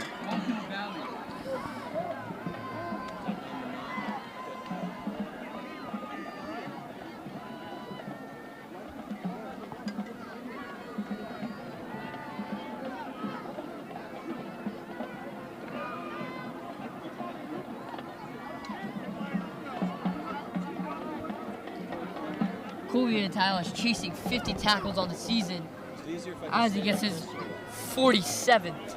But I couldn't imagine any defensive play being bigger than his game winner on Newton as Clarkin runs it. He's got room on the sideline, stays on his feet. But it looks like he's coming back for a holding on David Holman in the backfield. And man, as a freshman, that's got to be a real confidence boost for Holman, knowing that they can't stop him. And he's only got 3 more years to keep progressing and getting better. Now, Holman was quite the prospect coming out of his 8th grade year, I do remember. He was a monster in all of his years as a Pee Wee football player and a highly touted prospect by fellas such as Kevin Juicy, Colby Van Tile, Chris Zander, and even some of the coaches. 5, 3rd and 15. Wallkill Valley, ball at the 20-yard line. Good sign for Lenape Valley. That was a massive yardage by Wallkill's quarterback, Zach Clorton. And 3rd and a handful for the Rangers. Trips for the Rangers as they got Dio, Trey, Moody, and Tyler guarding them. And they've got the open out route, looking for number 8, and it's nowhere near it. Couldn't quite get it over the shoulder. Incomplete pass. Looks like some confusion there for Lenape Valley's backs. 16 seconds remaining. Good thing the ball was overthrown as Wallkill's 4th down. Target to the number 1 receiver, Connor Hobie, a junior. And I'm sure we'll see even more production from him next year as him and his connection with his quarterback, Zach Clarkin, will no longer be a thing because Clarkin is a senior. As Clarkin, another line drive, fielded by, looks like Holman. And Holman taken down after a sizable gain of about 5 yards. And this dominant unit of the Lenape Valley offense coming back onto the field. The key change that I'm noticing, Danny Santana coming in on that front five instead of Matthew Ackerman. Yeah, I think Matthew Ackerman, with his injuries over this season, is a better defensive player. They want to save him because he's more aggressive on that D-line. 100%. And you mentioned that injury, that nagging shoulder injury. I feel like that was about week 1, maybe even preseason he's been dealing with it. And I don't think he's been completely 100% since. And Kubota in the shotgun. Hands it off. Juicy makes himself skinny, gets in the hole for a 5-yard gain. And D'Oliveira left hanging by Kubota. Maybe he'll make it up for it. Lenape Valley's offense now has around triple digits, 100 yards for this game, only in the first half. And if Juicy stays on this pace, he will have cleared 1,000 yards by the end of the third quarter, it's looking like. Juicy cutting it up the middle, fancy footwork, gets a solid yardage gain, looking like about 10 again. Timeout called by the Patriots. Alex Golden calling the Water Boys over. And Alex Golden, we don't talk about him enough as a coach. I feel like people feel like he's a minor piece of this coaching staff, but I feel like his youth really helps him relate to these young kids, and he can really put himself in their shoes because he was here not that long ago. Yeah, and he was a star on defense for the Patriots. He really was. Well, we want to talk about star linebackers. Look no further than Coach Moore. Coach Moore was a star linebacker back in his heyday, and he's helping produce star linebackers as the main linebacker coach, helping produce guys like Trey Moody, Kevin Juicy earlier in the year, and no other than number 87, Colby Van Tile.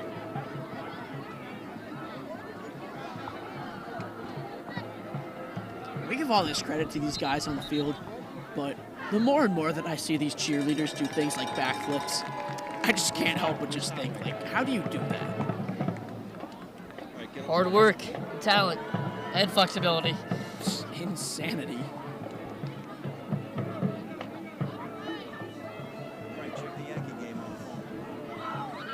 Lenape Valley at Wallkill's 26-yard line. As we go back to Kevin on the right again. Big Juicy, hole. he's got daylight. Juicy in for another. Juicy hammers it home. Another rushing touchdown for the man, Kevin Juicy. Juicy lifted up by senior Chris Zander in the end zone, looking straight out of Titanic. Kevin Juicy is now a couple more carries for being at that 1,000-yard milestone for him. Juicy really turning on the Jets. You see him right about the 20-yard line, 1 second, and then the next, he's at the S in the Patriots end zone, and he's getting lifted up by Chris Zander. Chance for the Patriots to extend it to a 14-0 lead. Kubota. It's up. It's good. 14-0. Once again, Kubota using that insane boot of his.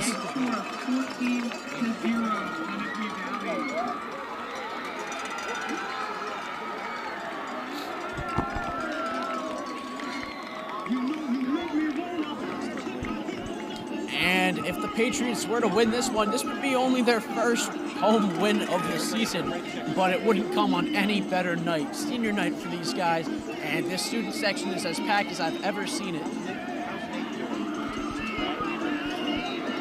If you're just tuning in, 1.5 minutes left in this first half. Patriots up 14-0 on the Wallkill Rangers. Oh, we got camera 5 there?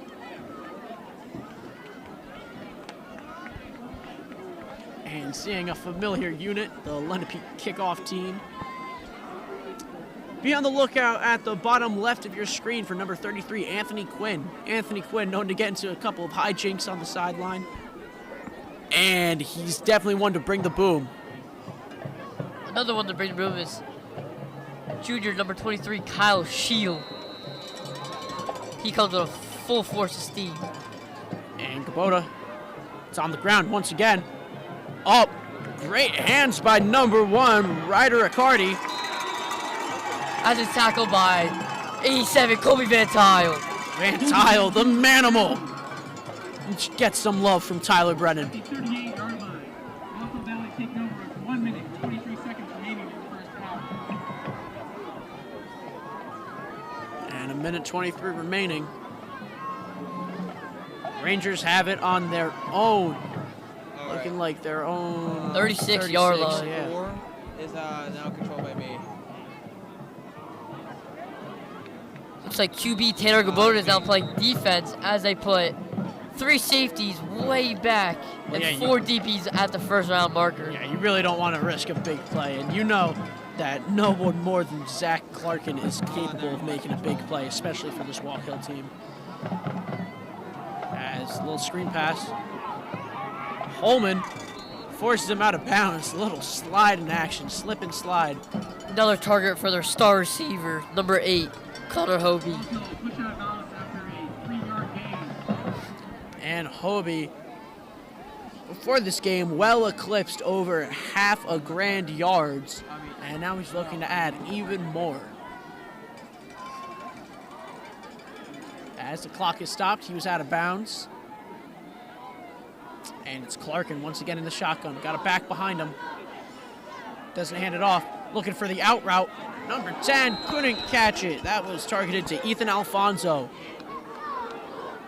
That's that second pass that we've seen on a little out route action towards the Lenape sideline that hasn't been completed. You think like the Lenape sideline and the noise has anything to do with that? Yes, maybe. And definitely the intensity of these coaches yelling at their players to cover. 100%. I wouldn't want to be over there either.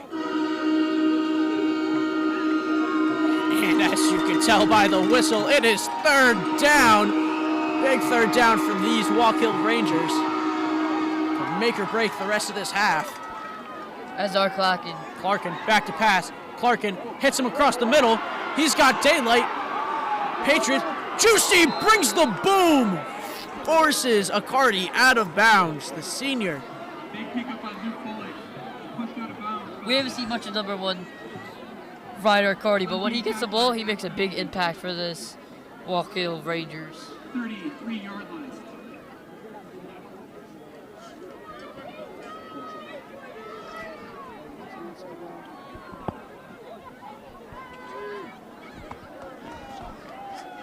And a huge gain for the Rangers as they've got set up with great position with 1:04 left in this half. And another out route. And he can't get out of bounds. That was number 10, Ethan Alfonso, and they're forced to call a timeout. They don't want to waste any more clock than they have to. Timeout, Lenape Valley. Jacob, what's it look like that's going wrong for Lenape Valley right here? Why are they letting up these many yards? I think they're simple out routes, man. They're expecting a really big deep ball since quarterback Zach Clarkin can really sling it. But these short balls are really getting their yardage for them. Yeah. You know, you were just saying that, like, they're expecting that long ball, but that means that these short balls are becoming the long balls. And it's not all about the yards they gain in the air, but the yards they're gaining on their feet. 29.97, 1080. As the coaches are in the huddle. Stay tuned for the halftime show. I believe it is Angels versus Demons. And it's going to be a great show. I've seen it a couple of times myself, and it is stunning. Directed by David DeGrazier. He does a great job with both the band and just the arts and directing. If we want to talk about special directors, shout out to Kai Simonson making this all possible. Kai Simonson, a third-year teacher here at Lenape Valley, and he has a very decorated history in the film and production background. As Clarkin back in the shotgun. Think they're going to hand it off? Or no, they don't want to waste the clock. Not handing it off. Clarkin uses his feet. Clarkin has daylight, jumps in the air. Clarkin gets hang time, and he's down at the 15. Jacob Bell with another great tackle. And once again, another. Oh, they're going quick huddle. Clock wasn't running yet. Maybe that's going to play to their advantage. And Lenape signaling for the offsides. False start, Wallkill. False start. A little antsy for Wallkill. Maybe that'll play in their favor, though. They have liked airing it out. This is going to give them more room, and it stops the clock.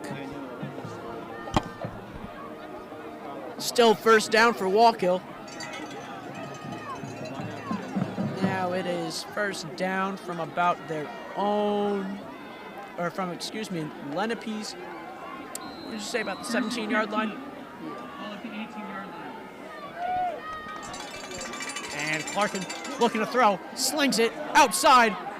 Star receiver. Hobie with the reception, taking it outside, out of bounds at about the 3-yard line.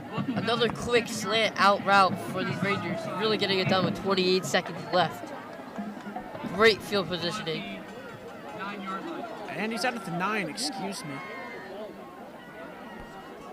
Now this is where it's going to come big for these big guys up front. They got to put as much pressure on the QB as they can while also containing him. They know how much of a threat he is with his legs, and they can't risk that, especially into the end zone. There's not much room to handle that kind of situation. Lenape Valley will take a timeout, discuss some things.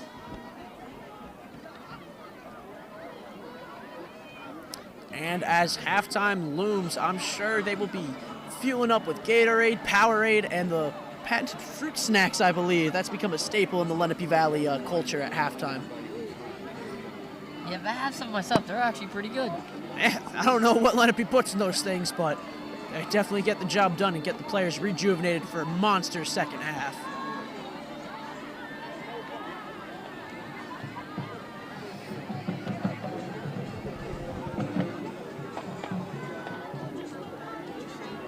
Hobie having a pretty good game himself. What are we looking at for him? A couple of receptions. Around, like a couple of receptions, around 40 yards. Great game for him. Receiving. And yeah, two polar opposite offenses going at it. Lenape abusing the run game, clearly working. And until now, passing game wasn't really working for Wallkill, but it's proven to be pretty solid with 28 seconds left. Clarkin back in the pocket, wants the out route, toe tap. Caught. Hobie with another reception. And Hobie putting in work, the airborne Kevin Juicy. He's really special. Only as a junior in high school. Can't wait to see how he improves senior year. That toe tap reminiscent of Michael Mariani on this field about a year ago, right? He had a toe tap in a game against, what was it, Sussex Tech, I believe? Yeah. Huge catch. Former coach Nick Rafferty said it was the best catch he's ever seen in his life. Mariani, unfortunately, didn't join Lenape this year.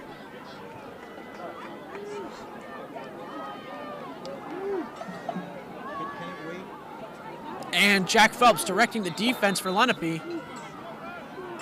Timeout, Wallkill. Wallkill using, I believe, their third and final timeout of the half. Send that over there to get ready, Jade. Jade, you hear me?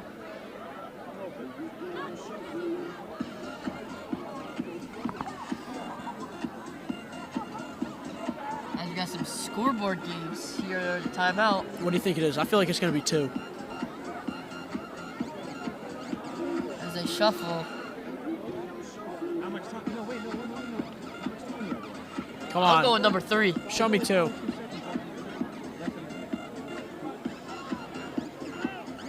And it's 2. Let's go. All right, I'm out of here. I'm done after that. I got to end on a make.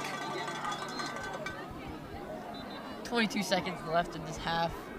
Chris Zander coming off the field for defense. An interesting choice right there. I feel like when you're in the trenches, like right here at the goal line, you'd want to keep in your biggest body and your baddest man on the defensive line. 22.2.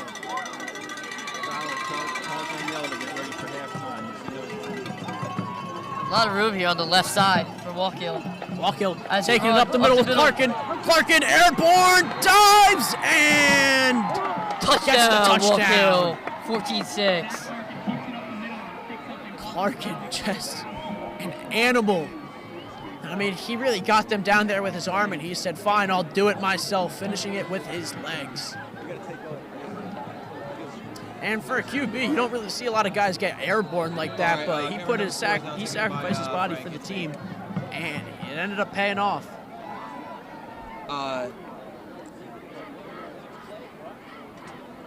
And the kick is up, and the kick is good. 14-7, 16 and a half seconds left in the second quarter. Cutting it to a one-possession game with 16 and a half seconds left in the half. Unless something goes catastrophically wrong for the Patriots, I don't foresee them letting up another score in this half. I feel a little tingle. I think something might happen on this kickoff. You were feeling that too? I was feeling that. I didn't know if the seat was just uncomfortable, but yeah, I'm feeling that tingle too.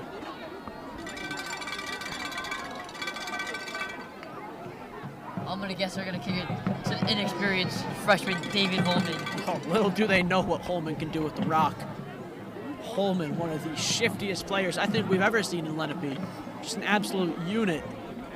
But he's just so crafty. Has Trey Moody, a late arrival on the field.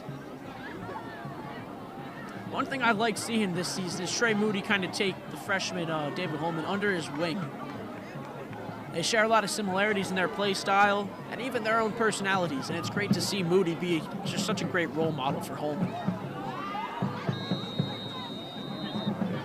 And the kick is away. Oh, Holman and his mentor, Trey Moody. Moody lowers the shoulder. Got to watch out. He has an extended shoulder history. Taking 6 seconds off the clock. I knew something was going to happen. Yeah, I guess that just wasn't the something we thought was going to happen. If I'm Lenape, I'm just going to take a little knee real quick and go into halftime with a sizable 7-point lead. Not something that we've seen a lot from Lenape coming out of half. Am I good right now? I'm number 4.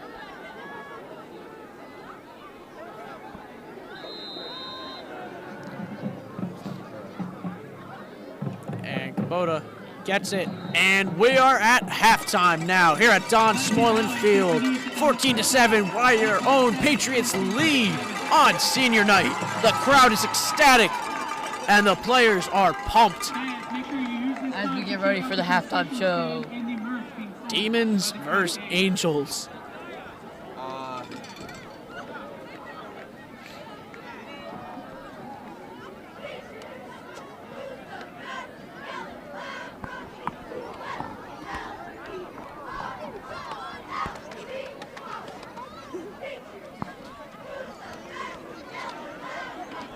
And Jacob, let's talk about that first half. What did we really see out of that Lenape Valley offense?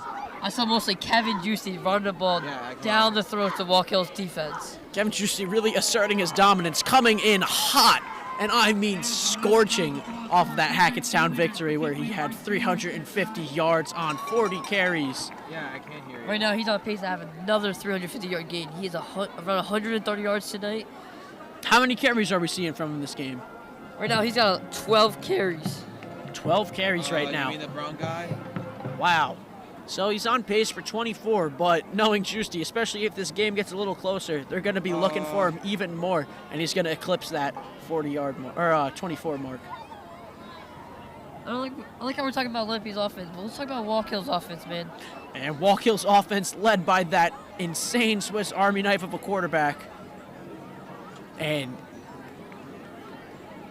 And that Swiss Army of a quarterback being none other than Zach Clarkin. Clarkin getting it done both on his legs and with his arms. His connection with number 8, Clara Hogby, is incredible tonight. Oh my God, Hobie, even though they had a couple of miscues where it didn't quite go where the ball needed to go, they've still connected on so many out routes that led to that big touchdown to cut the lead down to a one-possession game at the end of that half.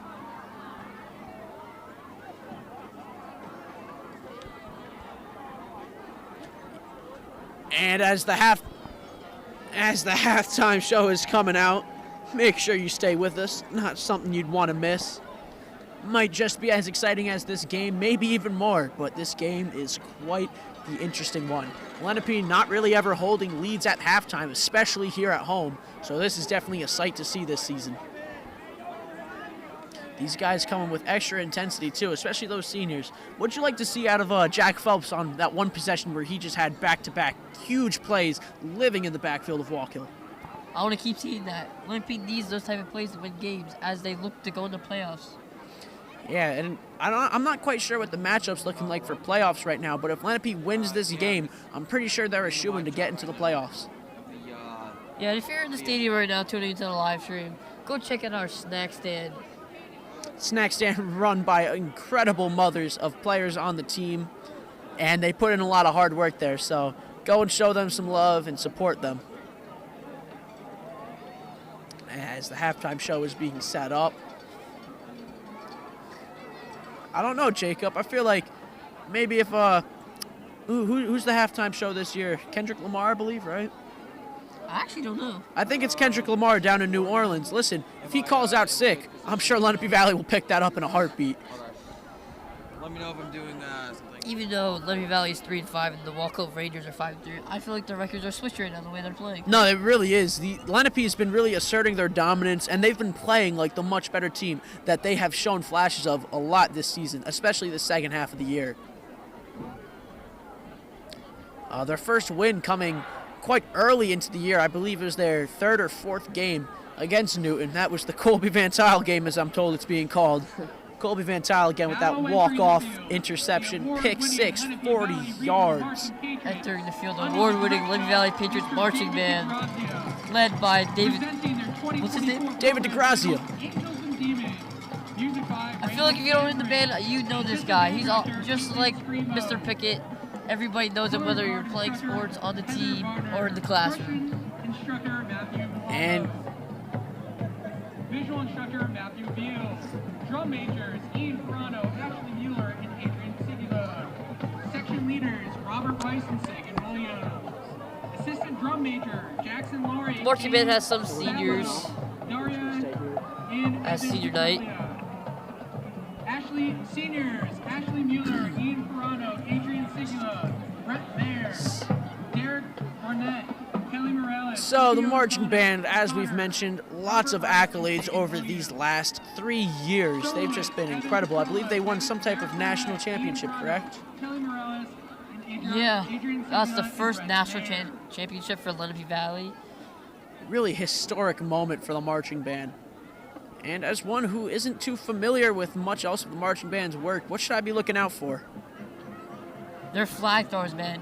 Can do some crazy tricks, and they got some talented drum majors and trumpet players. Those flag throwers, very reminiscent to me of the cheerleaders in the fact that they're completing these athletic feats. Even though they're not quite the ones playing on the field today, they are showing just as much athletic prowess in their own respective field. As they're setting up. You know, I'd really find it interesting if there was like a battle of the bands or something here. Like, what if, like, you know, our band tried to outband the other, like, Wallkill's band? I would love to see that, or like a cheerleading battle. Well, you know, I want to see something like that. Like, you know, why's the competition got to stop at halftime? You know, why can't it keep going? Love to see something like that. As you know, this band, you know, they got a chip on their shoulder, very reminiscent of the Boston Celtics this year. The Boston Celtics, NBA champions, coming out like they just got the 15th seed. They've been playing their hearts out, and that's much like Lenape Valley's band. They've won it at the highest level, but they still come out motivated every year to try to win it again and again.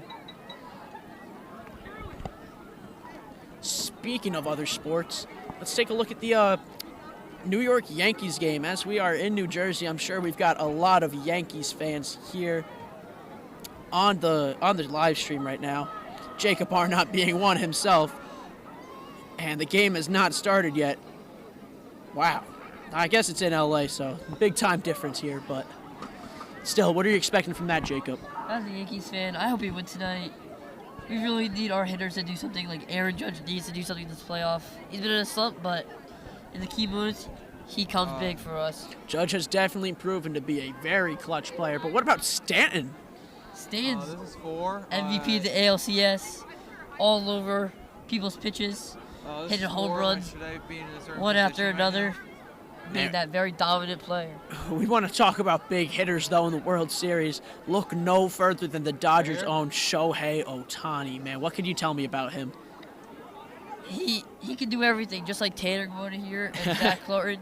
They're pitching, they're hitting, fielding. No matter what they're doing everything. And it's really cool to see two generational players going at it, Judge and Ohtani.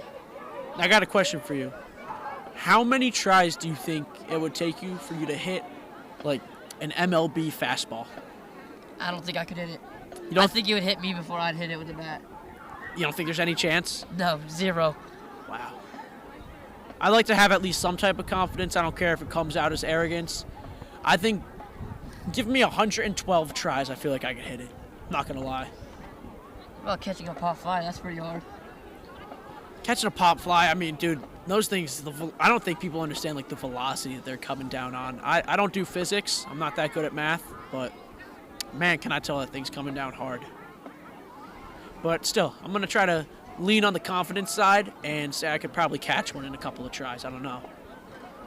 I used to play baseball back in the day. Ended off on a Hob Angler Championship, actually. Shout out to Mr. Deliker and the Scrappers. As the band is about to start their amazing performance, led by lead drummer. We've got lead drummer Sagan Williams, an outstanding source of energy for this Lenape Valley band. I mean, you just don't see guys with energy like him all the time.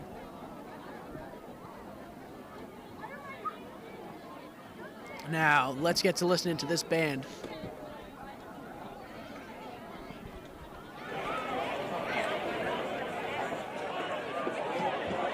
All right, cool. And then I'll be here for when she starts.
We wish the Marching Patriots the very best of luck tomorrow as they will compete for a New Jersey State Championship. And a special shout out to our seniors, Ian Ferrano, Ashley Mueller,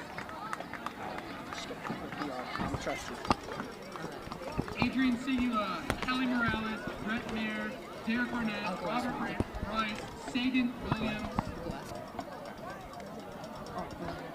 and Sophia O'Connor.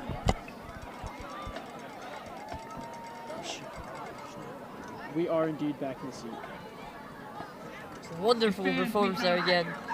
Angels and Demons by your defending champs, Lenape Valley Marching Band. 192. Again, the winning 50-50 ticket is 6. As we got some time here, Mike, you want to go over some star players here for Lenape Valley? To the booth to claim your $160. We can do that.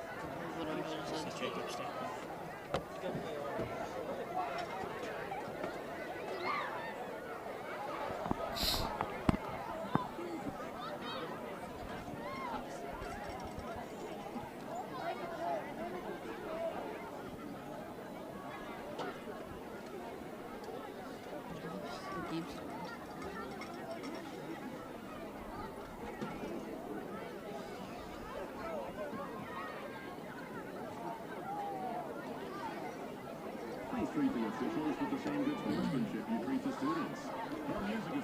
And we are back out of the first half at Don Smoylan Field, where the Patriots lead the Wallkill Rangers 14-7.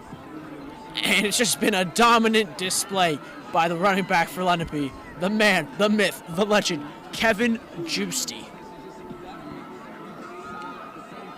Talk to me about Juicy, Arnott.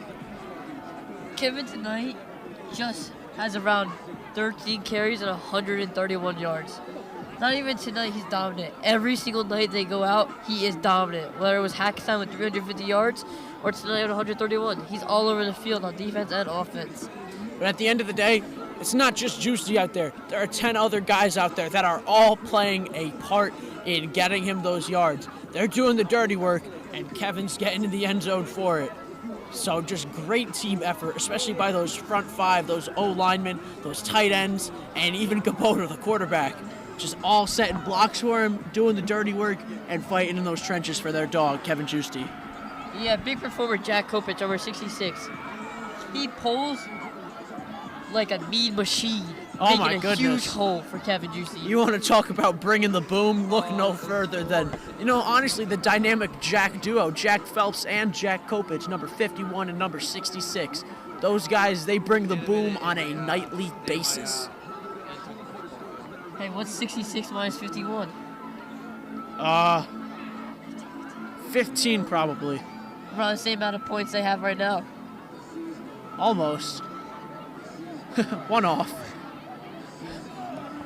But, yeah, Lenape Valley, just a pure display of sheer dominance and outclassing this Rangers team. On the defensive side for Lenape Valley, some nice tackles made by Colby Van Tile and Jacob Bell.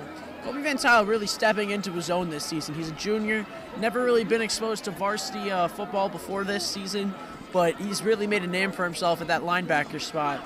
If I have it correct, I don't believe he was playing there at the beginning of the season, but after his incredible showing against Newton, the coaches really understood this is where he should be, and he is showing out. He's been a great tackler for them. He's very smart, and he reads the right plays. And talking about making the right plays, just look at Jacob Bell breaking down, using those fundamentals, getting his chest low, staying upright though. Just an amazing tackler and force on the defensive end. As Lenape comes back out, wait for the crowd to boom. Led by Chris Sander and Jack Phelps. Two huge individuals for that front line. On the Wallkill side, some great players. Zach Clary in the passing game and rushing game.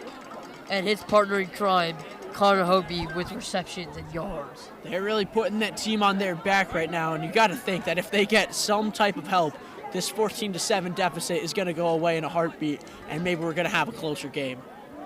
Hoping for Lenape's sake, though, that is not the scenario.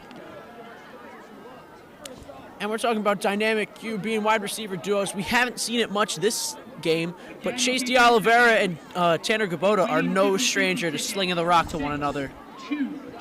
Kubota has about 169 yards of his 420 this season to Chase D'Oliveira, a clear favorite.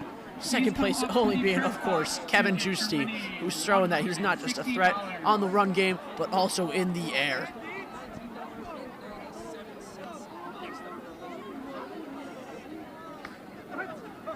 And former alum running back Steve Catalano here at the game. Steve Catalano was an absolute monster when he played varsity football for Lenape Valley.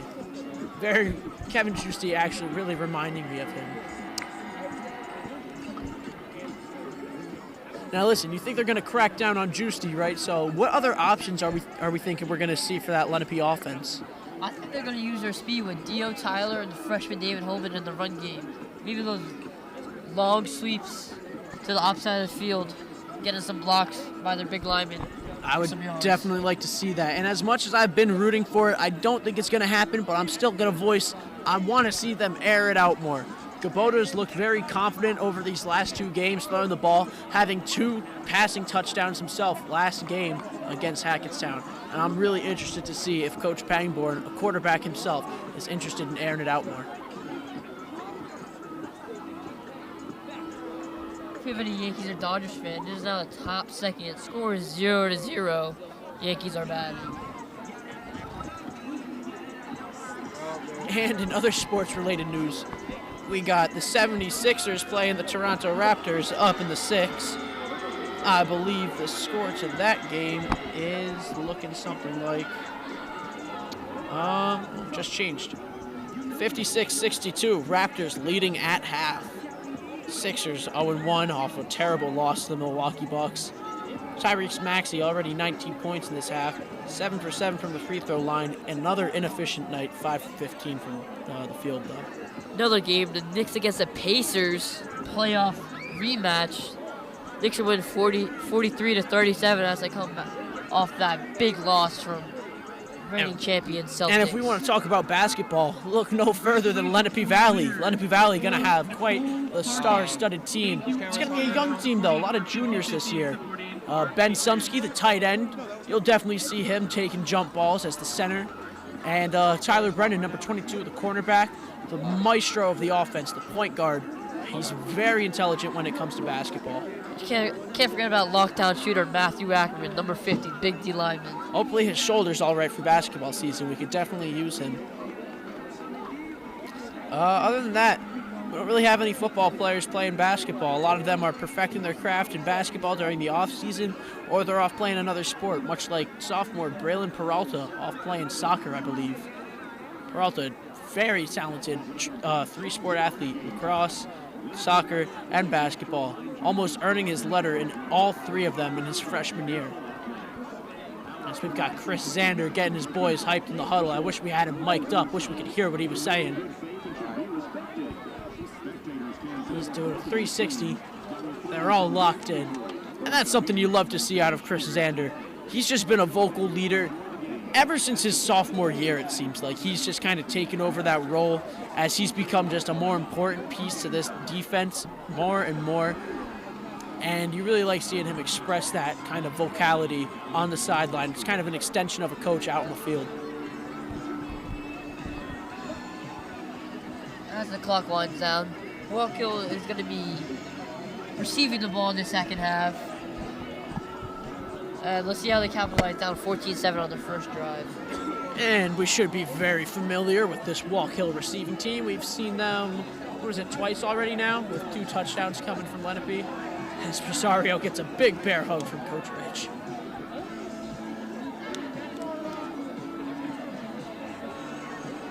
And as the student section is taking back their seats after coming back from getting some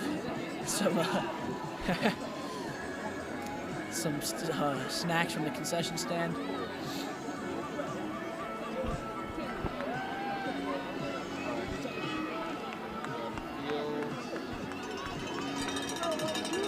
Who was it?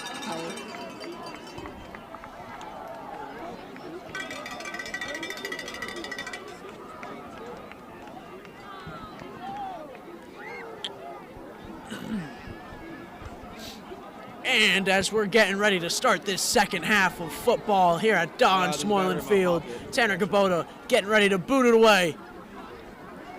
Back for the Rangers, you got star wide receiver Connor Hogby and the freshman Michael Testa.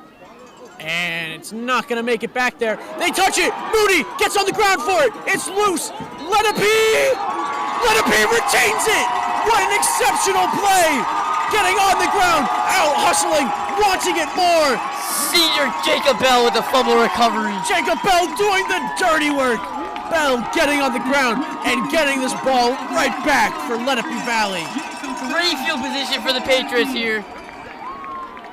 29-yard line. Maybe that field we had before was right now. Yeah, I think we just got it a little early. It's all right. Maybe I was right. My chair was just feeling a little weird. You know, sitting here for a while can do something to you. But I'm glad that Lenape Valley just exerted that much energy, and I'm sure it'll pay off, knock on wood. Same formation as before. Looking like they might hand it off to Kevin again.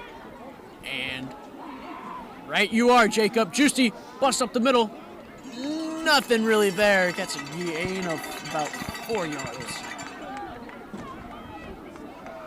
Kevin Juicy with the carry, taking the ball to the 25-yard line. 2nd and 7 for Lenape Valley. 3-yard gain for Juicy.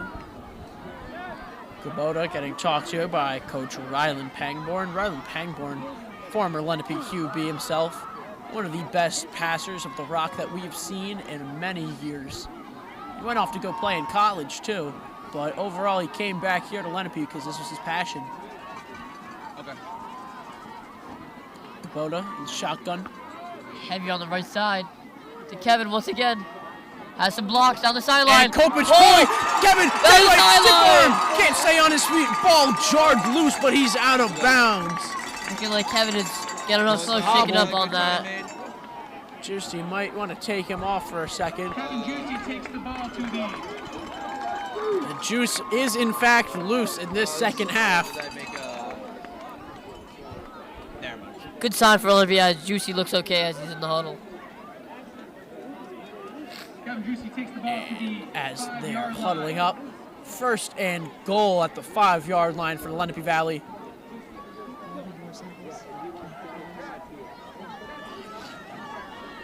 And Juicy nearing closer and closer to that 1,000-yard mark on the season. But I'm sure he's more focused on getting this touchdown right now. 1st and goal to go to the freshman David Holman for a touchdown! The freshman sensation, David Holman, exuberant in the end zone, followed by a plethora of his teammates. Well, I tell you, Mike, that speed around the edge. And you said it was going to be definitely going to these, little speed demons like Holman, Brennan, and D'Oliveira. Score is 20-7 with 11 20-7 with 11 minutes left in this third quarter, excuse me. And let's see if Kubota can go 3 for 3.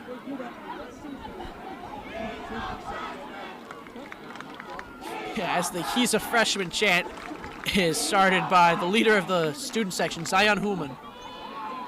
And Kubota sinks it once again. 3 for 3. Absolute sniper. 21-7. And that took just exactly a minute off the clock. Great management, and that all sparks from that exciting play from Jacob Bell on that kickoff. Coach Rich congratulating Tanner Kubota there on the PT as the hype man of this Patriots. Great thing to see when you see coaches getting involved in hyping up the players like that. And we've seen this movie before, Lenape Valley kicking it off here.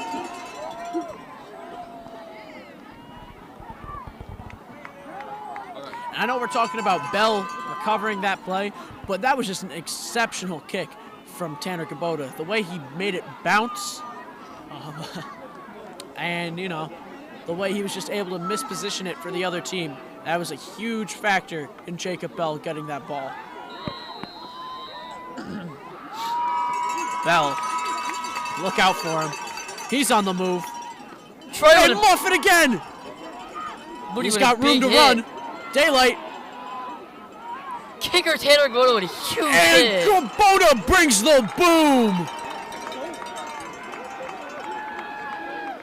Kubota showing off some of that defensive expertise that we don't get to see often.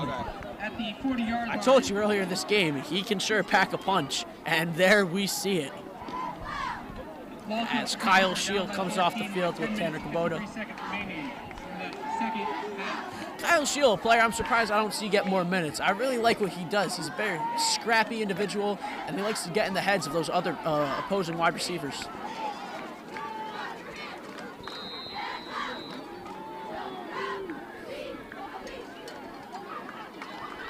And Clarkin keeping it. Clarkin has daylight. Maneuver. And tackled by Tyler Brennan, number 22. Brennan, great play, especially coming from that cornerback position. Not always involved in plays, especially on the run, but he's able to get there, not be affected by any blocks, and stop the play. Unfortunately for Lenape, it still resulted in a first down.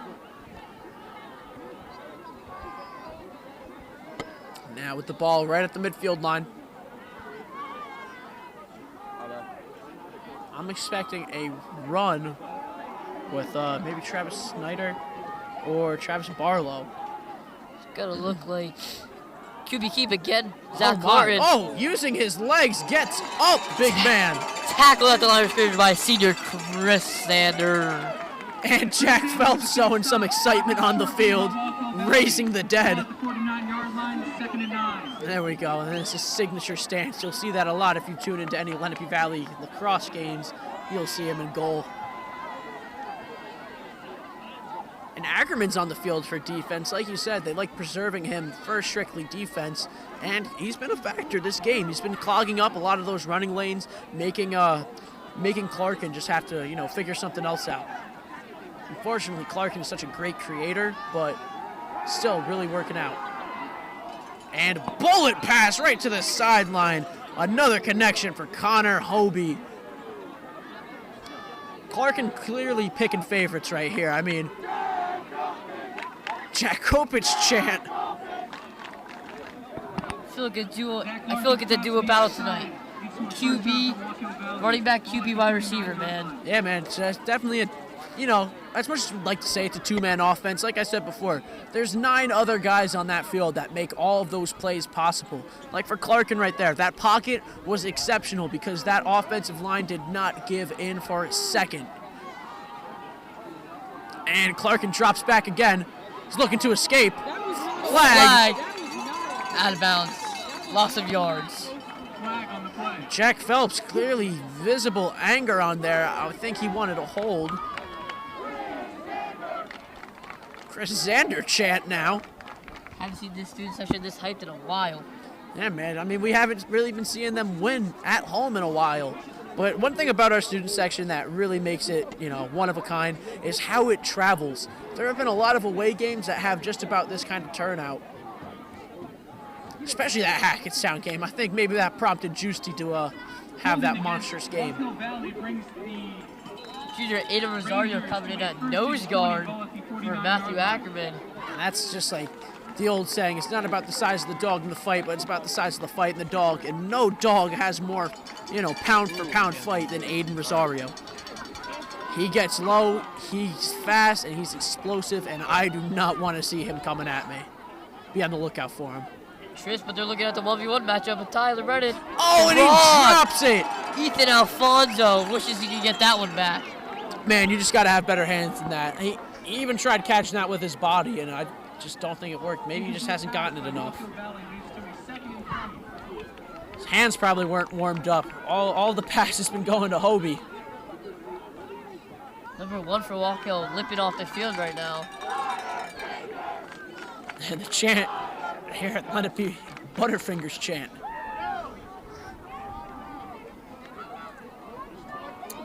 And Clarkin, I got a feeling he's going to take off. As they load the box. Pass, screen pass, Hobie. Hobie again. Hobie makes a move. Jack Phelps with a diving tackle. No gain. And Phelps with a little something to say. Standing over Hobie as he makes an exceptional recovery from his defensive line spot. That's something about Phelps. He's definitely going to talk his talk, but the thing is, he can walk that walk for sure.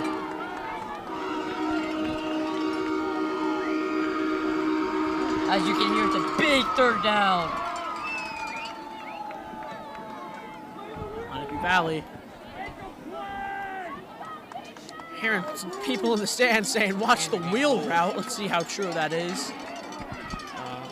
Alfonso in motion. Gotta watch the out route. Going deep on the wheel route. Deep They're ball. right. Triple coverage. It is caught. Monster catch! Down the sideline. It's Triple coverage. Oh my goodness. What a play. Ethan Alfonso. I guess that makes up for that play he just dropped. Alfonso keeping receipts. All the way down to the 11-yard line. Wallkill Valley with a great catch, picking up the first Amazing down. catch by Wallkill Valley. 11-yard line. Ethan Alfonso. He's That one, was a dime by Zach Clarton. and he's one of the deadlier, number 2 wide receiver options that we've seen in high school football, especially around this area. He makes explosive plays just like that one that we saw. As he is in the slot right now. QB keep down the middle. Has a few blockers. Clarkin. Big won't go tackle down. by Jacob Bell. Oh my God. And Clarkin, to quote Panic at the Disco, honey, we're going down swinging. Zach Larkin keeps it. He's tackled by Jacob. Definitely not going down after the first hit, not after the second hit, maybe the third, but a fourth had to come in too. And Gabota's checking in for Chris Zander. Interesting substitution. You'd think they'd want to be beefier down there. A But couple times Chris Sander has subbed out in goal line yeah, defense. I don't really understand that, Jacob. I mean, you can only assume Clarkin's going to keep it. Passes to the running back. And Touchdown, they're in. number 5, Travis Snyder. Man, part of the amazing Travis Square duo, Travis Snyder, outshining Travis Barlow this game with his first touchdown of the game. Travis Snyder takes the ball outside and picks up a Wallkill Valley touchdown. Even though Snyder got the touchdown, Barlow had a huge block on the edge. Yeah, that's what I'm saying. That Travis squared combo, definitely not something you want to see, but watch Lenape match it with Juice Tea real quick. You see Chris Zander pacing on the sideline, visibly upset. I would too if I had my 6'4", 225-pound self taken out during a goal line As situation. number 2, Joey Kubrin went 2 for 2 so far on PATs, brings the score to 21-14 with 7 minutes remaining in the third quarter. Is this a good position? And we got ourselves a game, Jacob. 7 minutes left in the third quarter. One-score game. Let's see if Lenape can keep this pace up, though, and score again on this possession. Man, these hands are cold.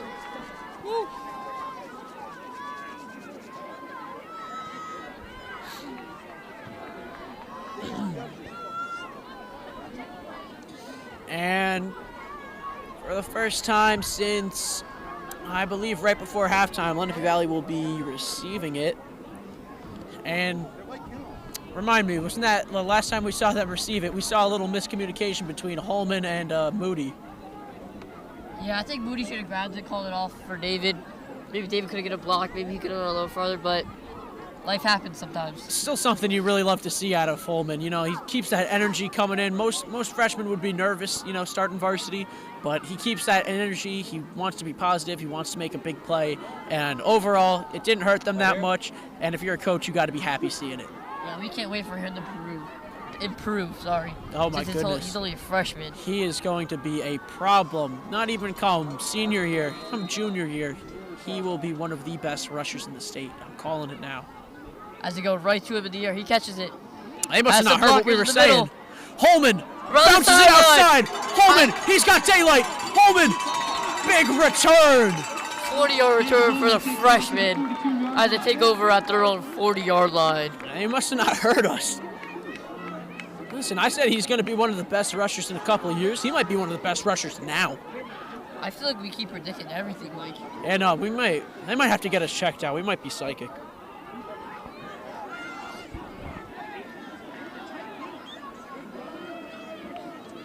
Wait, I'm so hot. Who do you think they're going to go to here?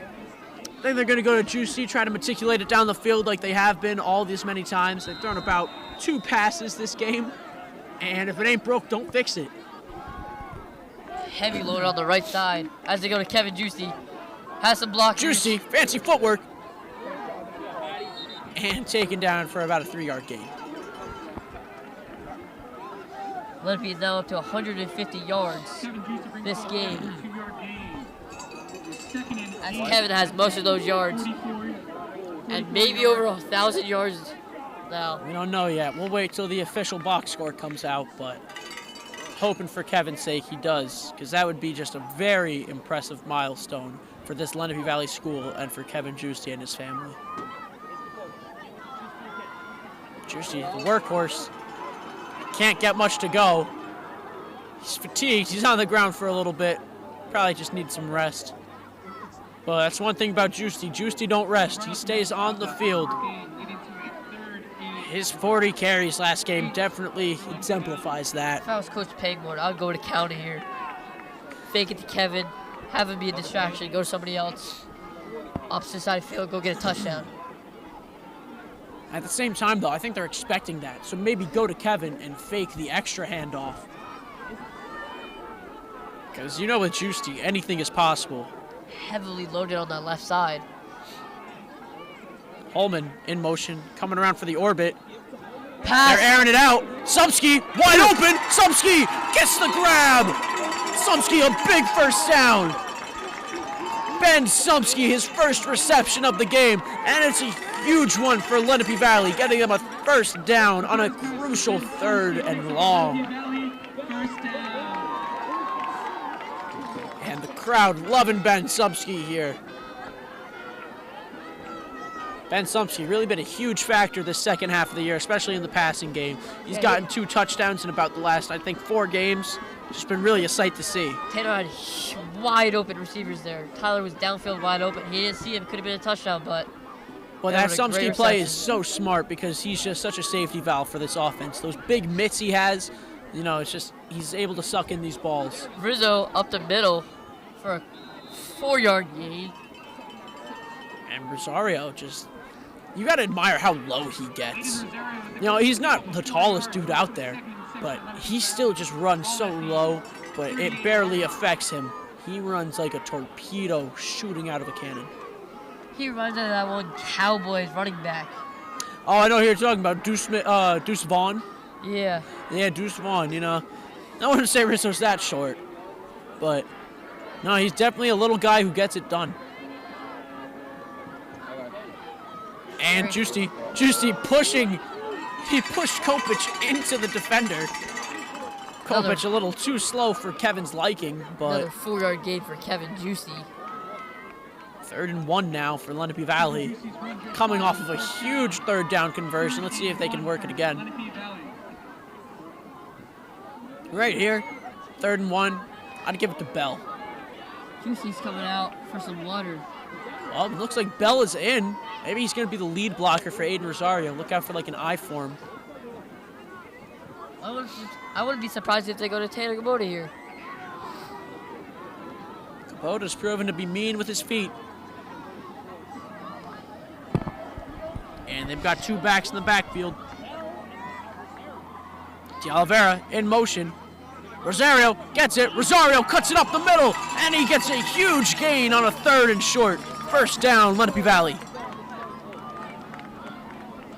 Aiden Rosario takes it up the middle, picks up another Lenape Valley first down. 4 minutes to go in this 3rd quarter. Lenape Valley really matriculating it up the field.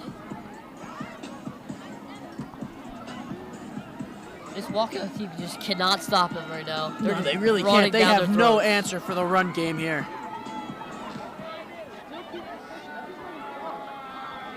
And Lenape, with this running the ball approach, is really running down this clock as well. As Bell gets ready. Send Holman in motion. QB Fake to Holman. Kubota, he's got room. Kubota won't go down without a fight, and he's down right past the 15-yard line. Lenape Valley, another first down. 15-yard gain for him. Kubota, chip on his shoulder. Maybe he feels like he's getting outperformed by Clarkin, and he said, whatever you can do, I can do better, and he's showing it right there. Lenape Valley's offense, with 3 minutes left in the 3rd quarter and the whole 4th quarter, has around 200 yards. And they've got Gabota in the shotgun. Hands it off. Juicy, once again, Juicy has daylight. And the defense quickly collapses on Kevin Juicy. Ball came out. Saying he lost it. Looks like recovered by the sophomore Danny Santana. But Yeah, you don't really see Juicy fumble that much, and so that's why I'd assume it would just be on the ground. No. they're saying he was down Yeah, at exactly. the 6. He was down. Juicy doesn't fumble. Ball at the 6-yard line. It's an 8-yard gain for Juicy and their offense. Juicy's had to surpass it by now, right? Yeah, definitely. Oh no, we'll wait till the end to tell you guys for certain. As Lenape, great field position. QB keep. Gabota! Touchdown! And he's in! Gabota powers forward like Terrence Blake.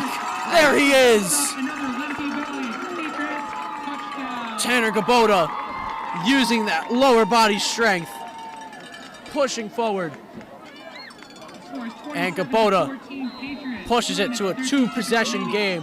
27-14 with a chance for 28. Will Tanner Gabota get 4 for 4 on PATs?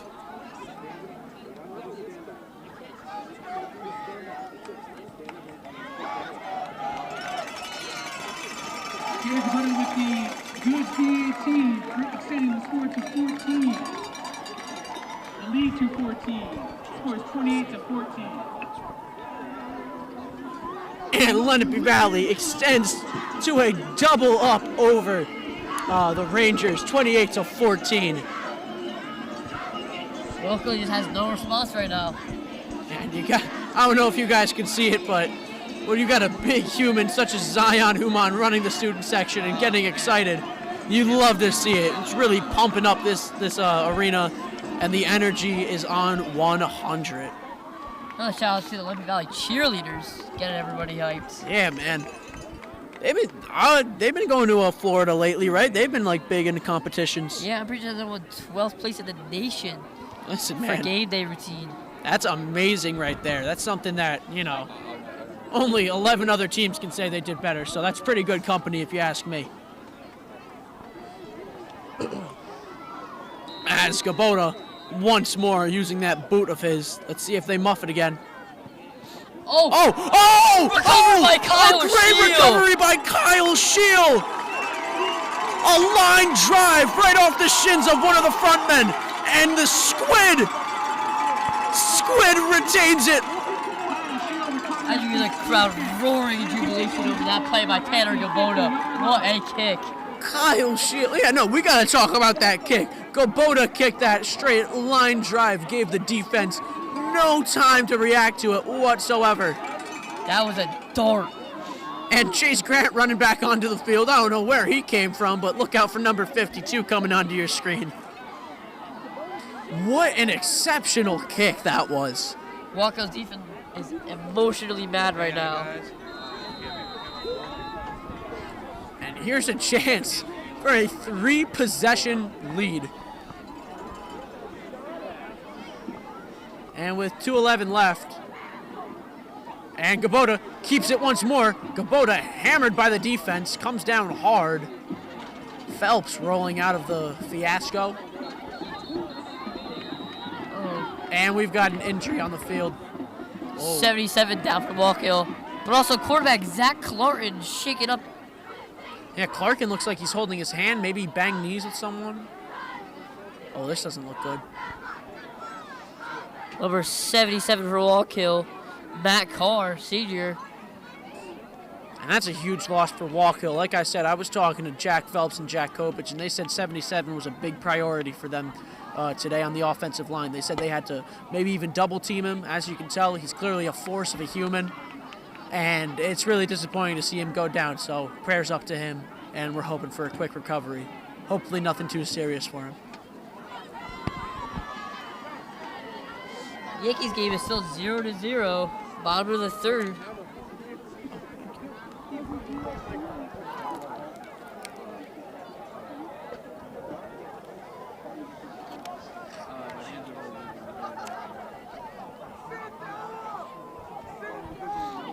And great sportsmanship by the leader of the student section, Zion Human, Just letting them know to sit down and just have respect for this brave human. Coaching helping number 77, Matt Carr, off the field as their players wish him good luck. Hopefully nothing too serious. We can only pray. Who'd you say it was? Matt Carr? Yeah. A really fortunate thing for Lenape and Wallkill tonight. They're always at these high school games. It's an ambulance, fire department, police here. In case anybody really gets injured or something happens. Yeah, I believe coming out of halftime we saw one rolling onto the field behind us. Hopefully no one too banged up about that. But yeah, it's very fortunate here that we've got a lot on standby and we've got people that are ready from the jump. At safety, Zach Carr looking like he's okay. That's a good sign for the Wallkill Rangers. Yeah, they definitely don't want to lose him. As they go back to Kevin. Bounces outside, bounces back inside. Juicy taken down after a gain of about 5. Kevin Juicy carries the ball across the 50-yard line, leading to a 3rd and 4 on Lenape Valley. 3rd and 4. And Juicy just having an exceptional night once again. Nothing out of the ordinary for him. You know, I want to see some other guys get more involved, but at the same time, just Juicy, just a junior, just killing things. And it's rare. You don't really see this production out of a junior, especially in Lenape's system. As they go back to him, has a lead blocker. Oh my goodness! Big game. Juicy can't be stopped. You can only wish to contain him. Juicy, another monstrous run. As he's slow to get up, but I would be too after a whole team tries to tackle me. First down, following another big block by Jack Kopich. As you can probably hear, Jack Kopich with another huge block. Big 66, the group leader of that offensive line. Amazing to see Jack Kopich out there and perfect his craft. He's someone that works probably the hardest in that Lenape locker room, and he's very soft-spoken, but he lets his game do the talk. He was in motion. And Kubota looking at D'Oliveira. It's a pass. Wheel route, open, Juicy, back catch, Juicy on the run, stiff arms, and he's down right inside the 10-yard line. Juicy getting it done in the air. An air raid from Lenape Valley. 24 reception by Kevin. Juicy, an exceptional reception. And, you know, he might catch him limping a little bit, but that man, he's just probably a little tired. Third quarter comes to the end, 28-14. Patriots dominating the Rangers right now. Patriots in great position to go and get another touchdown and push this to a 3-possession game. If it's a 3-possession game, I don't want to count anyone out, but what's the odds looking like for the Rangers? Patriots score here. I think it's over for them. They just have no response to this Patriots offense. Listen, it's not over till the fat lady sings, but right now it's looking like the fat lady's got a raspy throat and she's not ready to step on the stage.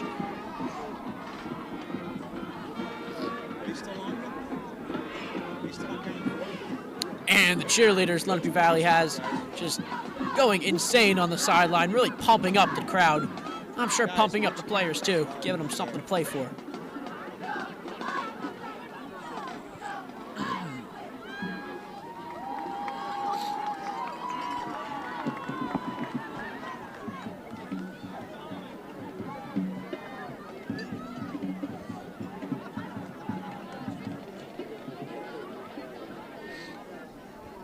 As we got a break, Sixers game. Sixers are down by 8. Raptors are leaving 74-66. Man, that's one thing you can't say about Kevin Juicy that you can say about Joel Embiid. Load management. You never see Juicy take a play off. You've got Embiid taking whole games off, not playing until expected the 4th game of the season, which of course is against Tobias Harris and the Pistons. Tobias Harris leaving bad blood and a terrible taste in the mouth of the Sixers. On the other side of the U.S., Pacers are still losing to the Knicks, 45-63. And I'm feeling Kubota sneak right now.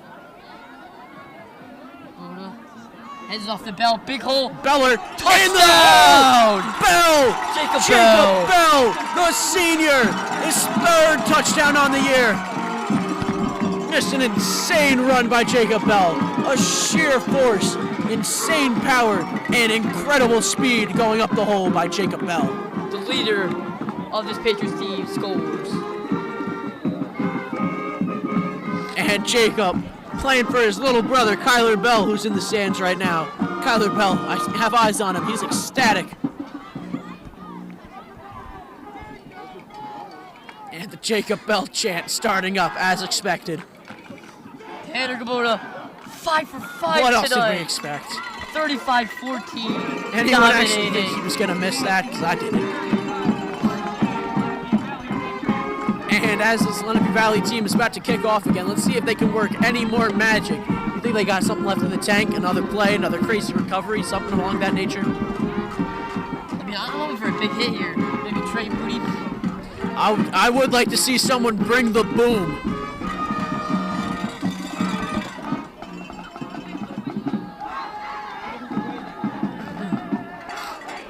And if you are just tuning in, we are 5 seconds into this 4th quarter, and we already have a Jacob Bell score. Patriots lead 35-14. It's a 3-score game. Listen, if I'm Wallkill and I score, the first chance I get, I'm going for a 2-point conversion. Because if we just keep building off of those, then that could potentially be a win. There's still time left in the game, so you have no idea what's going to happen. But I'm leaning in Patriots' favor. So am I. I think we have to. We're kind of their commentators. As the Wallkill Rangers' first line is backing up a little bit. There's Kubota, another line drive. Another bouncy, back to the back line. Trey, tackle. And there's a horde of red. Colby Van Tile getting in there late. And Wallkill will be starting at their own 30-yard line. Listen, they haven't really been getting a lot of yards downfield besides that one possession towards the end of the first half where they kept getting those little out routes to go. And their big play downfield to, I believe it was number 10, Alfonso.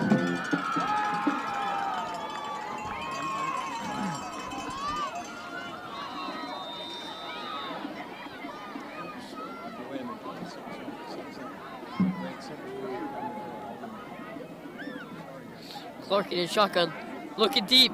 Pump Oh, fakes. number 1's wide open. Tripping. He's evading the defense.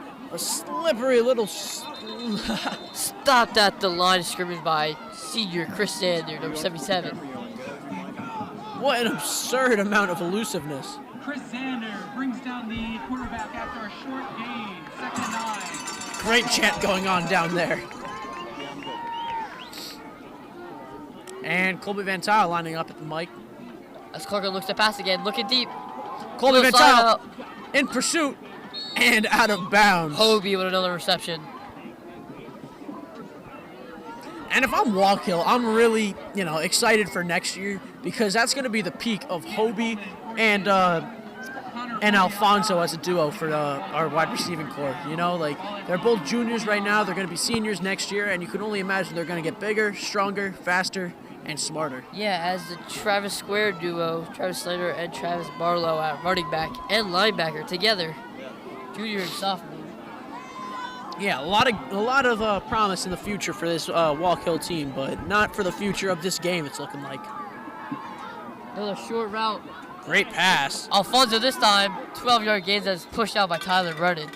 And way to recover by Brennan. Brennan was clearly in a zone right there, and he had to read and react to that. Though it wasn't necessarily in his spot, he got there. How do you think Lenape's going to stop these quick out routes? I think more zone, honestly.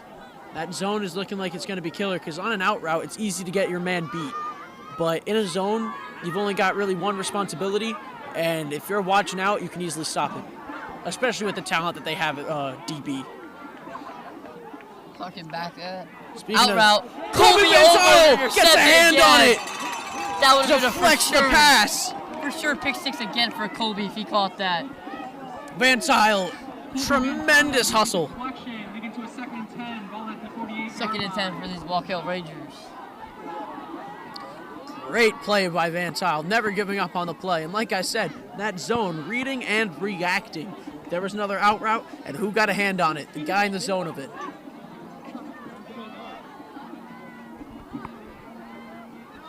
And it's looking like Van Tile is going to be on the man in the slot.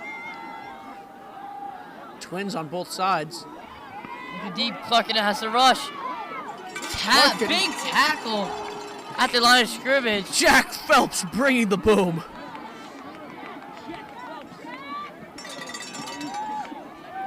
And it's looking like a Third and long. Yeah.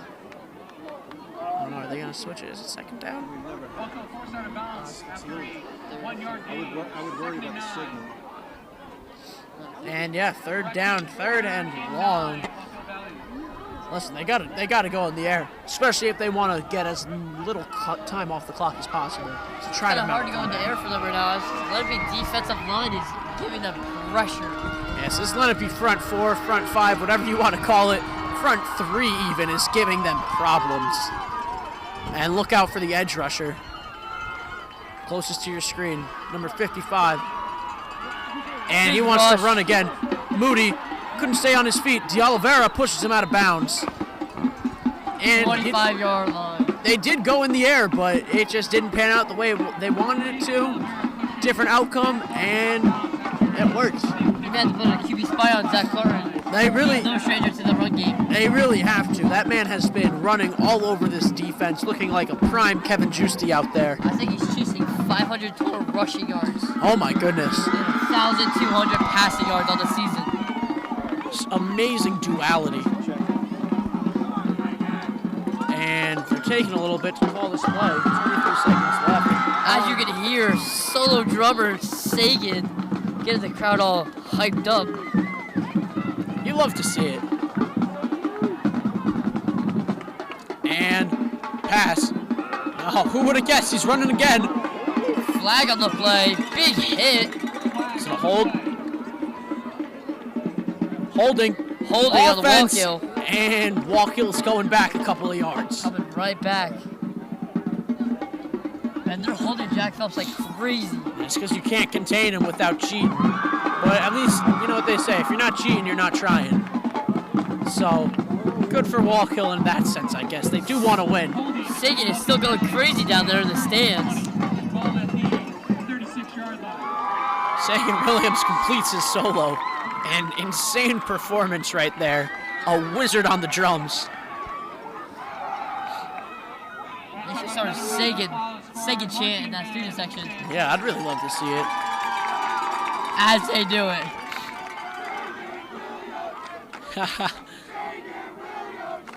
That's awesome. All right. I don't think he's going to want to run. He's got to pass it. Oh my goodness! Jack Phelps living rent-free in the backfield. I think that's his third sack tonight. His boys are getting hyped for him. Chris Zander showing him some love. And just an insane display of speed. There wasn't even a block that could get to him in that chance. That's why they're holding him, Michael. You know, I've been talking to Jack Phelps a lot, and apparently he has a signature dance that Coach Kyle Murphy really likes to call the Phelps. I was wishing I could have seen it right there, but I guess he doesn't want to get the penalty. But I mean, come on, you're up 35.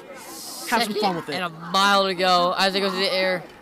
Phelps, there again. Another sack! And it's gonna be Matthew Ackerman and Jacob Bell. The duality of man. A tandem sack by Bell and Ackerman. The Ack sack. Number 56, Jacob Van Ewen, senior for the Wallkill Rangers, limping. And they're gonna be throwing this one from Yucatan back here. 3rd and 30. Where is Yucatan? I don't even know.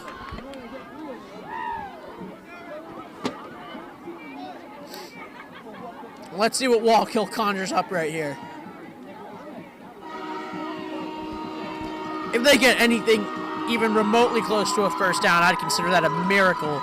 Big third down. This student section is hype. They go on a short pass. They go short. And Holman goes low, bringing him down. Talk your talk, young man. Ethan Alfonso with the reception for 5 yards. Doesn't matter that much when it's 4th and 30. And Holman talking that talk to his own sideline. Something you really like to see, a fiery spirit. Really reminds me of Anthony Edwards from the NBA. Just really loves to enjoy, you know, the feeling of talking his talk.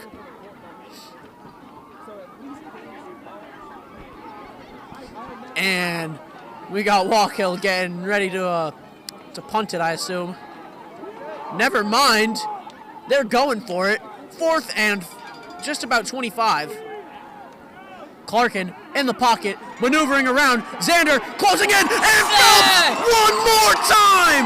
Hall is over, the sophomore, getting in there, reminiscent of Jack Phelps. This defense is making me stand on my feet right now. Oh my goodness, I think I'm going to join you with it as I almost fall. Oh my goodness, you hear the excitement from both the fans, the sideline, and the boys on the field. Jack Phelps, Chris Xander, and the sophomore, Hollis Hofer, wreaking havoc, living in the backfield.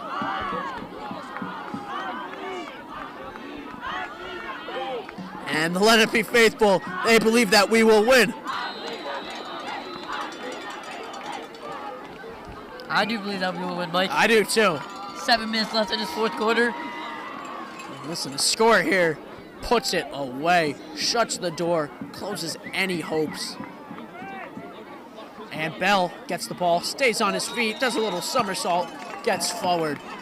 And looking like a little gain of about 4 to 5 yards. Jacob Bell with the 5-yard pickup, ball at the 46-yard line. Jacob Bell currently has the hot hand, taking it away from Juicy, probably giving Juicy a little bit of rest. Wouldn't be surprised if they went to him right now, though. I'm surprised to anybody right now. They're doing everything. Everyone really is playing their part. It's like a well-rounded group project. I'm giving them an A+. Walker only has 10 people on the field right now.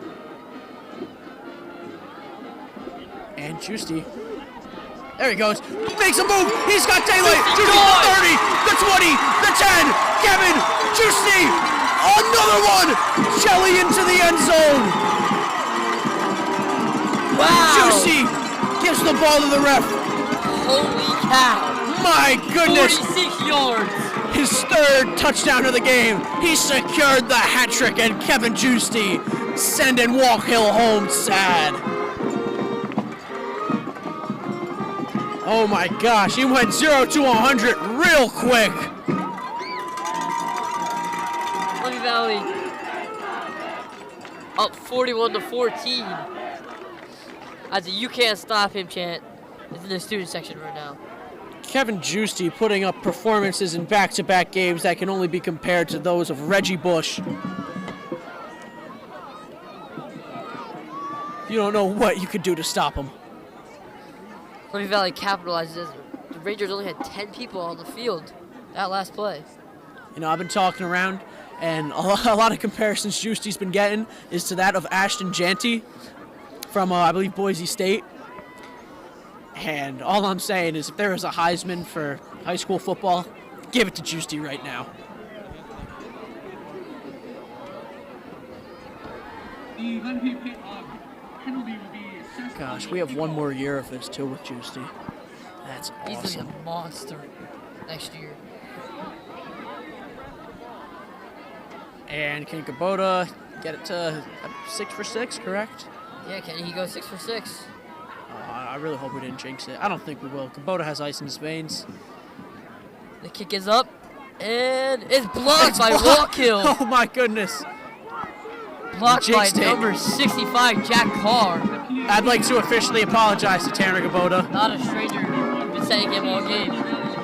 Tanner Kubota is hurt though, as he comes up the field by himself. I mean, you can Not a only good think sign. if Kubota goes down like that, that's got to be some type of roughing the kicker call or something. But it's all right.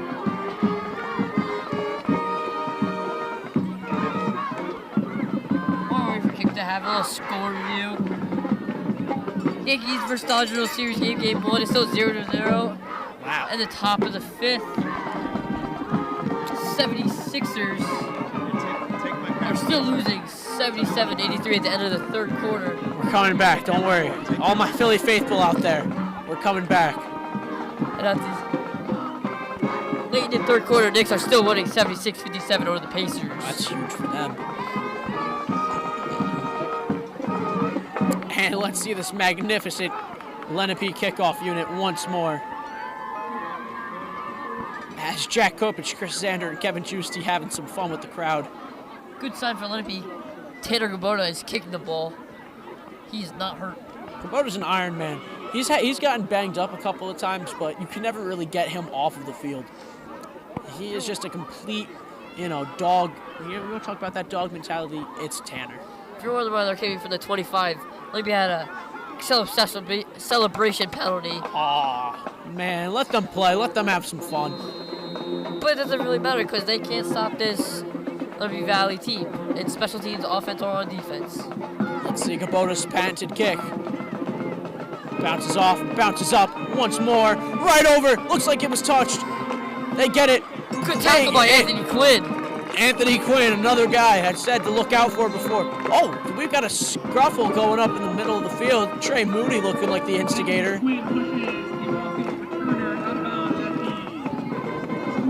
I guess Ant Quinn was too busy making the tackle. It couldn't be his job to get to the scruffle. That's usually his job.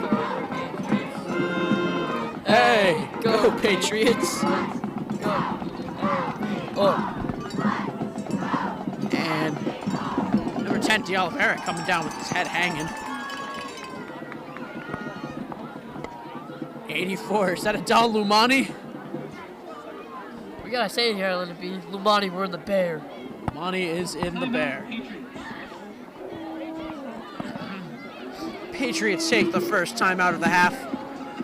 And we're playing that game again. Let's see. All those who are looking at the scoreboard. All right, I'm watching it right now.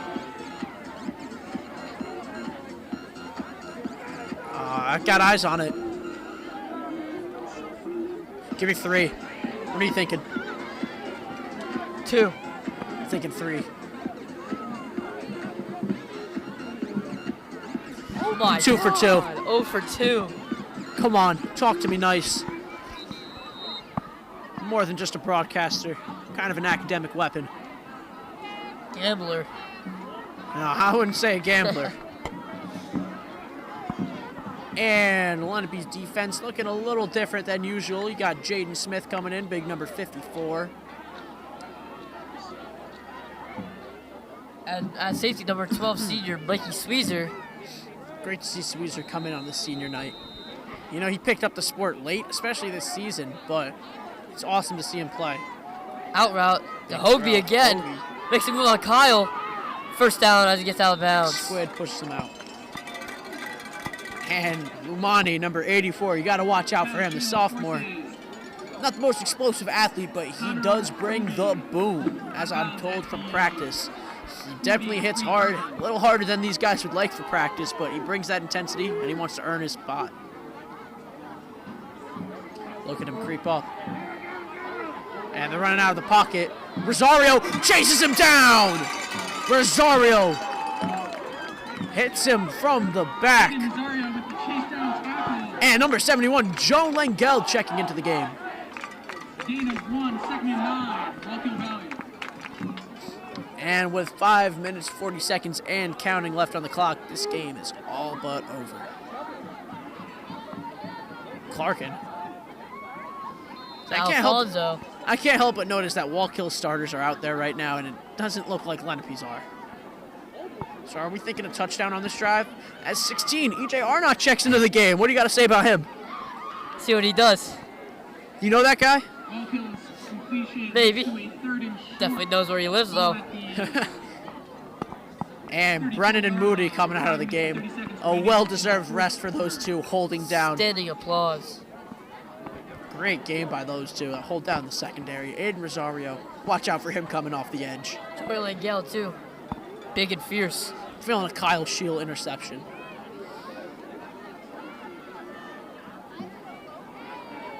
Handoff. As Yes, they run it. Matthew Ackerman and Aiden Rosario stopping in the backfield. Third and short. Attack at its finest. Glad to see him not being too shaken up by that injury.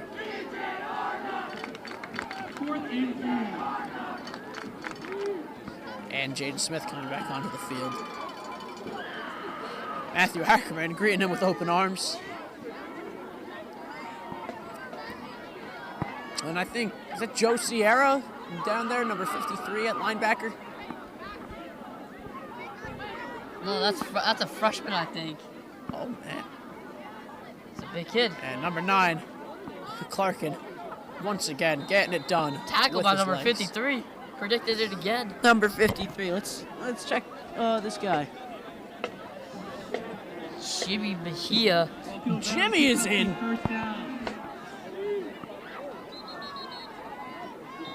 And refs are calling, stopping the action.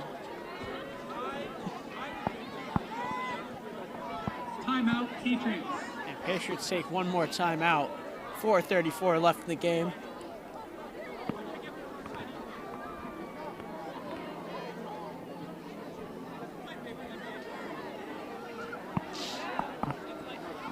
Fans, at this time, how about another round of applause for all of our senior And a round of football applause players, coming around for the seniors. marching band members, and cheerleaders.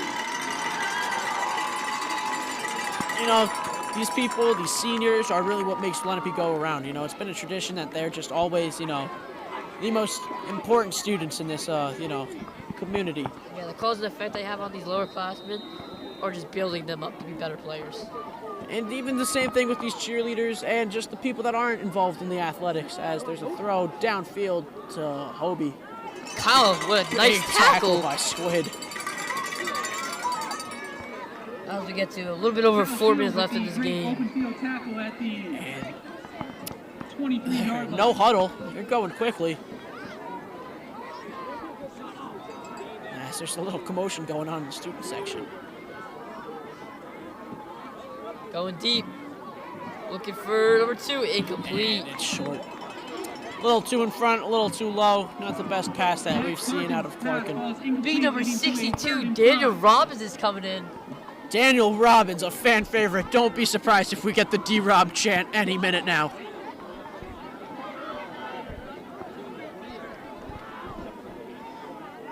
And Danny Robbins, a guy who's drawn a lot of inspiration from his favorite player, Jason Kelsey.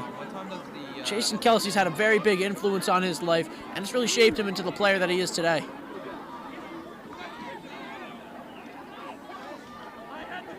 Larkin over the middle, nice pass, and it's a touchdown.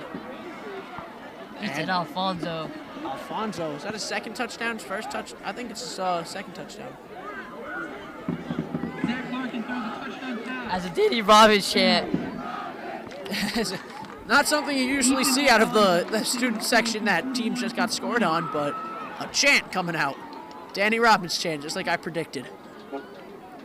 41-20. 4 minutes left to go. They're closing the gap. What do you think? Still favoring the Patriots. And I'm curious to see what this offense is going to look like. Going for the 2-point conversion.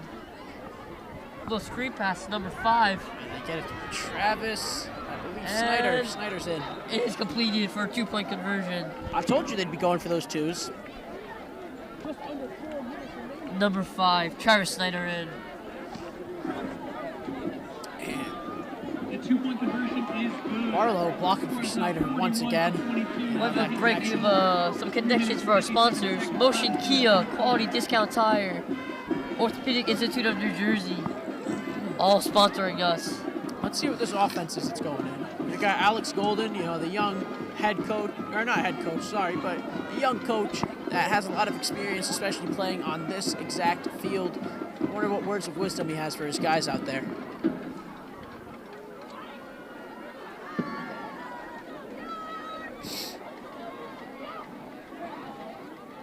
And Kyle Shield, hop, skipping, and jumping on the sideline. I'm sure he's excited after his big tackle that he made, even though the possession ended in a score. These seniors and starters looks like they're getting one more play here at senior night to end their regular season with a win and hoping for playoff spots. And Chris Zander signaling Looking at guys to come up, only expecting an onside kick, I'd assume.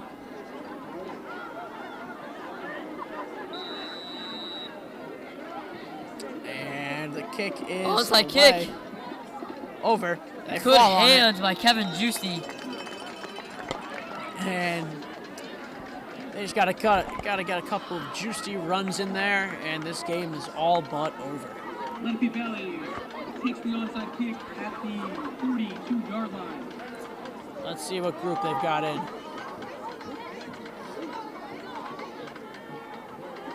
They've still got some of their seniors out there. Gabota being one of them, Jack Kopich, and Chris Zander being another. I'd assume Jack Phelps may be out there too. I can't tell in the huddle. Yes, he is. Sir. Trey Moody at back. Usually don't see that. I think Yeah, they're he's giving in him for one last Kevin. hurrah. No, I think Kevin's over there too, though. Oh, no, he's not, yeah. And go Oh, to yeah, that him. was Moody. There's Moody. Got some wheels up the sideline. Makes a move. Moody takes a 8-yard big gain. hit at midfield. And a little scrappy action coming from the quarterback, number Trey Moody with a 9. 9-yard run. Libby has around 300 yards on the day Lenape, for his offense. they literally and figuratively have their footsteps all over this game. You know, I didn't think I'd see a run game performance much like the one that we saw last game, but this game is really, really close to that. And it's really impressing me that they can keep up this consistency, especially with guys like Juice T, you know, maybe feeling some fatigue. Clearly that is not the case, though. Even senior Jacob Bell got a few carries and for a touchdown. Yeah, it's awesome to see. It's really important to have that kind of depth. Timeout, Patriots. Why are we taking a timeout? Patriots looking to wind this clock down with 3 minutes left, up by 19. What's the timeout? Let's go over some key players of the game for Lenape Valley. Tanner Gabota, a lot of yardage and a lot of passing yards. Yeah, using his feet and his arms, both getting the rock downfield regardless. Getting in the end zone once, too, with his feet. 6 for 6 on PATs. No, there's the one that was blocked. Oh, 5 for 6, 5 for excuse 6. me. Yeah, that was my bad. I jinxed that one. I'd like to apologize to Tanner. Kevin Tanner, if you Juicy. hear this. 1,000-yard milestone completed. Just amazing. Little over 200 yards with 24 yards receiving. And on I'm the sure defensive side. I'm sure Kevin Juicy's family is very proud of that accomplishment. You know, it's not every day that you see your son and, you know, your brother just get 1,000 yards in a high school football season. An absurd milestone and one that he should be proud of for the rest of his life. On the defensive side, 51, Jack Phelps with a couple of sacks and key Oh plays. my goodness, he's living in the backfield, rent-free. As Wallkill still has their starters out. Couple of tackles for Jack. To the left is Fox. For Jacob Bell, Trey Moody, Chase Oliveira. And the right Fox. Okay. Tackled in the backfield. And Tommy Crispino is in at quarterback. Christian Ramirez, I believe, just got the ball. Oh, crap. Nicknamed C-Ram. Timeout, Wallkill. 3 minutes to go. Some key players for Wallkill. No, even though they're going to lose tonight. Quarterback, Zach Clarkin. Huge in the passing and huge in the run. Clarkin really been important to that team. You know, he's really just such an improviser. He really gets those yards when, you know, you're least expecting it. You know, you think he's getting it downfield with his arm. All of a sudden, he sees a hole in the offensive line, and he just shoots through it and gets it the same way downfield, or gets it the same length downfield, but just with his legs. And his partner in crime, Connor Hogby, with a couple of receptions and a couple yards. And don't forget about Hogby's, you know, close counterpart. Ethan Alfonso. Ethan Alfonso, yeah. Alfonso has been a Great menace. deal with our wide receiver. Reminiscent of the Seahawks, Tyler Lockett and DK Metcalf really been airing it out. Speaking of the Seahawks, catch them play the Bills this week. And Crispino taking the snap. Handed off number 85, has a hole. Christian looking Bork downfield. running. First down, Lenape. As the clock keeps winding down. C-Ram, a huge play. And There's a penalty upperclassmen, on the field. upperclassmen getting hyped on the sideline for the younger boys and their future in this program. And the future looks very promising. Of course, you got guys like Kevin next year, but let's look at like 2 years into the future, 3 years maybe. You've got Holman, you've got young quarterback prospect Jet Wagner. He hasn't played yet in varsity, but I'm sure you will see him a lot next season and the season after. Penalty on the Patriots that ran back down the third down. Really didn't need that one, but If you recognize that name, Wagner at QB for Lenape Valley. Number 15 last year was Keith Wagner, the senior. I believe he was a 2 or 3 year starter for Lenape Valley, and he was a great quarterback for yeah, them. senior Mikey Sweezer, number 12 at running back, comes in. Oh, that's awesome. He's more Give a it to defensive Sweeze. player in specialties, but offense is not his specialty. They give it to him. And there's another flag on the field. A lot of Stop flags. calling stuff at this point. Come on. Flag on the flag. Tagged by a swarm of Rangers. Let's let the game end.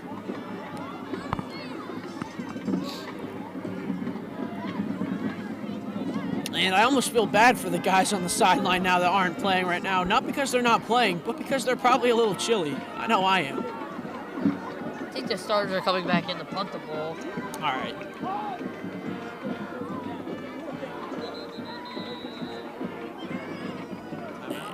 Timeout, Wallkill. I swear this is like their 6th timeout of the quarter.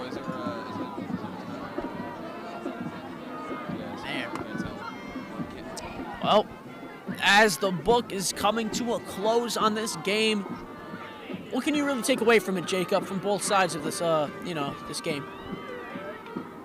I mean, even though the record is 3-5, the Patriots offense and defense really proved themselves tonight. They did not play like a 3-5 team. They could have a run in this playoff. I really do, especially off of 2 key performances running in hot into the playoffs. I really think they could make some noise no matter who they play, whether they play the 8th seed, the 1 seed, whoever it is. Better watch out for the Lenape Valley Patriots. This Wallkill team, they're going to fall 5-4, but they did pretty good tonight. Just let it be outworked them, had some pretty big runs. Yeah, no, definitely great hustle, and I will give a lot of credit to that quarterback, Zach Clarkin. Zach Clarkin, man. Like Greg Jennings, he put the team on his back. As Kubota with a big boot. and Sumsky getting ready to... Bell, another breakdown. Missed it that time. Great Jack Felton, move. another diving tackle. All over the field. Man, Phelps diving, very reminiscent of that in lacrosse too. It's the goalie, and he's really all over the place in Nothing there. gets past him. Nothing. Like a brick wall. He had the 2nd most saves in New Jersey last season. All the key lacrosse player, Kevin Juicy, Tyler Brennan, Chase Oliveira. Yeah, great lacrosse talent playing football tonight. Definitely be on the lookout for our lacrosse team this season. Watch out for that young offense, that young defense. The team's young, but they've got a lot of potential. And you're on Michael Mariani. Yeah, I've heard good things about him. Started last year as a sophomore. He hadn't picked up high school lacrosse yet, but... Screen pass to Hogby. And there's Kyle forcing Shield him aside. on pursuit. And Shield gets knocked out of the play, but he was right there. And Quinn. Lenape Valley's marching band going crazy in the stands. Man, they really had to do this 1 second before the 2 minute. Is there a 2 minute warning? I'm not sure. I really hope there's Maybe a not. tiny little water break, but at this point, I don't think they need one. Yeah. It is all but over. And as KD visuals, that's visuals with a 1, getting great photos and maybe even some cinematography done for this game. Joe Langell with the big rush. Ethan Alfonso, big gain. And down the sideline goes out of bounds, forced out by E.J. Arnott and Anthony Quinn. Though Arnott didn't get the tackle, he slowed him down just enough to where Quinn would have been able to get there with the right angle and just force him out of bounds. As the whole crowd of seniors is circling the water jugs, maybe they're going to force them on Wayne Pickett tonight. I would love to see that. Oh, yeah, they're definitely making sure that there's enough in there. Think he runs away or they catch him? I don't know. Pickett's pretty mobile. Looking Clarkin as looking mobile as deep. Clarkin right now. Clarkin showing off his mobility, maybe saying, hey, Wade, take a look at this. You might want to use it later. Zach Larkin takes the ball out of bounds. As a Don Lamont really wanted that tackle. Oh, they got Pickett! Ice Wade bath. Pickett, the ice bath that he deserves. Even colder on this cold evening. Oh my goodness.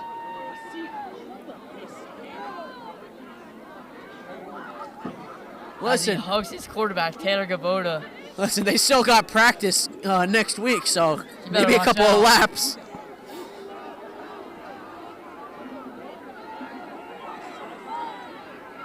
And this game still going on.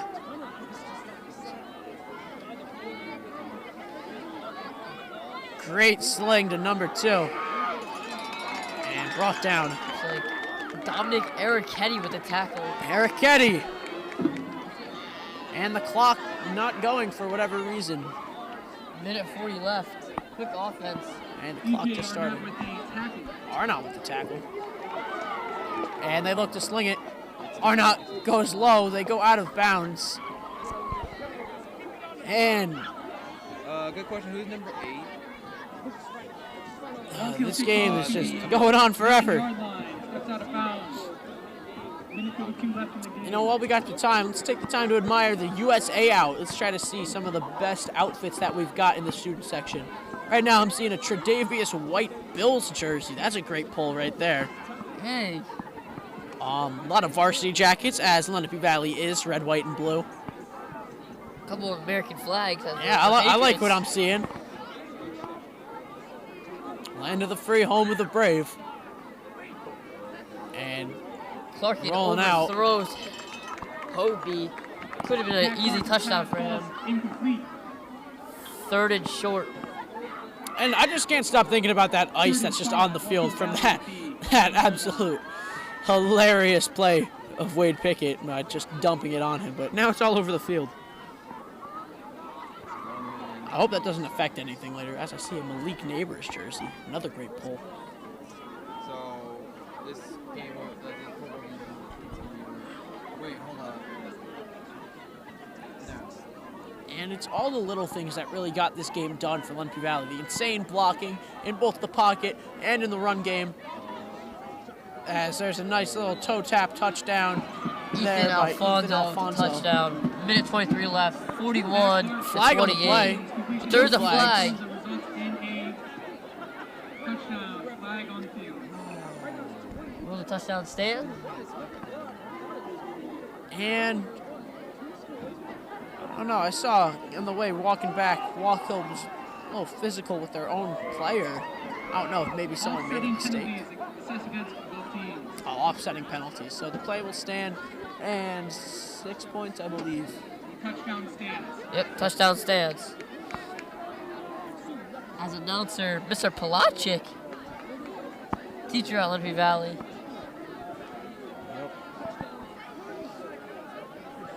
And I believe they're going for the 2-point conversion. Not that it'll help much. It'll cut the lead down to 11 with 1:23 left.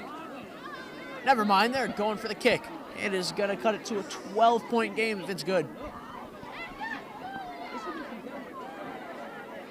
And the kick is up. Almost blocked. Kick but is it's good. Almost blocked. Yes, indeed. The PAT is And Sumsky having fun in the ice right there. Doing his best he can to get it off the field. Coach Rich joining in on the fun. 41-29 with 1 minute and 23 seconds. And Kubota throwing some of it at his teammate Tyler Brennan.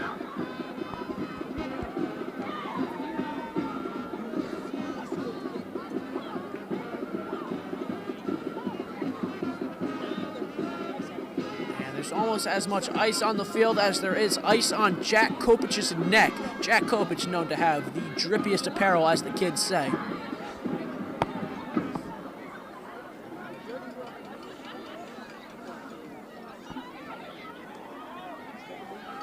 And this Lenape Valley kick return team we haven't seen too much from this game, but it is coming out today. And everyone but Moody within close range. Moody, the back man. And onside kick. Fall on it. And Lenape has it in control. Yeah, just want to let you Chase know. Grant covers the onside kick at the 48. Cheerleaders are ecstatic right now. Myself, just for a quick second. I do not know about sports. And Kevin Juicy is having an exceptional game. Everyone here at Kubota, but let's not take anything away from Zachary. Zach Clarton. Zach Clark, yes. And victory formation for the Patriots as they snap it.